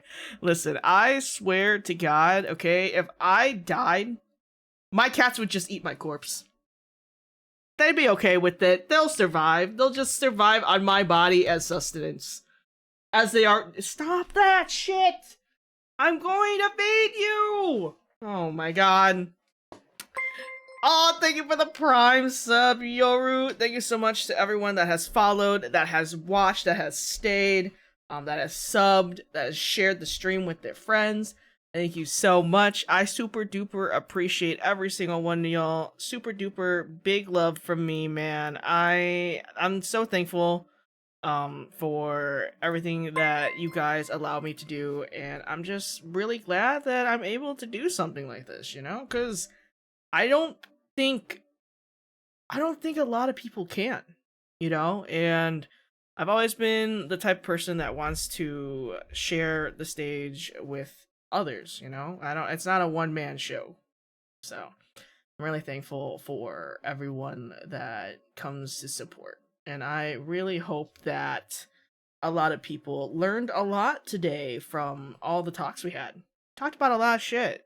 A lot of stuff that even I didn't know about. So, even as you guys learned, I learned too. So, for tomorrow, if my internet does not do any dookie things, the stream will be at 5 p.m. CST instead of 6 p.m. CST. The only reason why I was at 6 p.m. today was because my internet went so I hopefully can start at 5 p.m. There's gonna be, I think, like 5 people tomorrow. So it'll be a little bit livelier, and then later down the line, there's gonna be a lot of days with a lot of people. Cause it was just a lot of time constraints. So just so you guys are aware. When I move around with those panels, there's gonna be a lot more, like, I'm gonna have to condense a lot more things because of time limits. So that stream will probably be like way longer than this one. Just so you guys know, it's gonna be longer than this one. Alrighty, guys. Taiga's Den rebranded to Taiga's Talks. I am a bartender, right?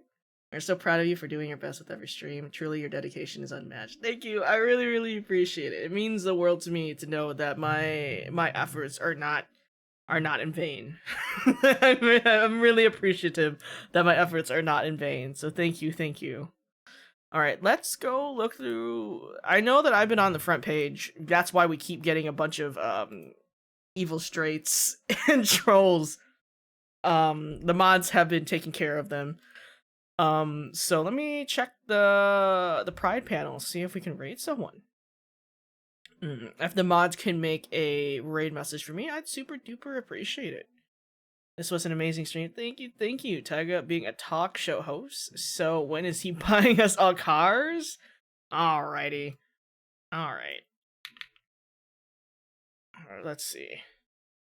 Omega carrying Pride Month as the raid message is kind of crazy. I ain't gonna even lie. Alright, let's see. Let's see if we can find some cutie patooties.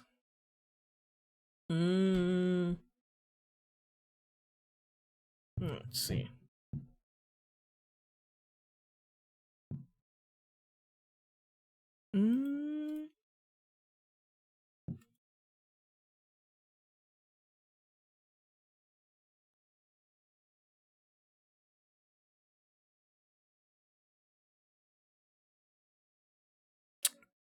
Not Tyga as Oprah. TikTok for our new room is insane. Let's see. I'm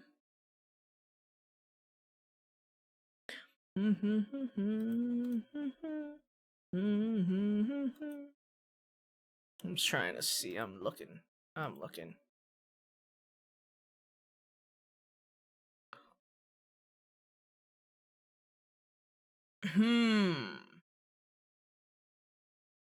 Let's see.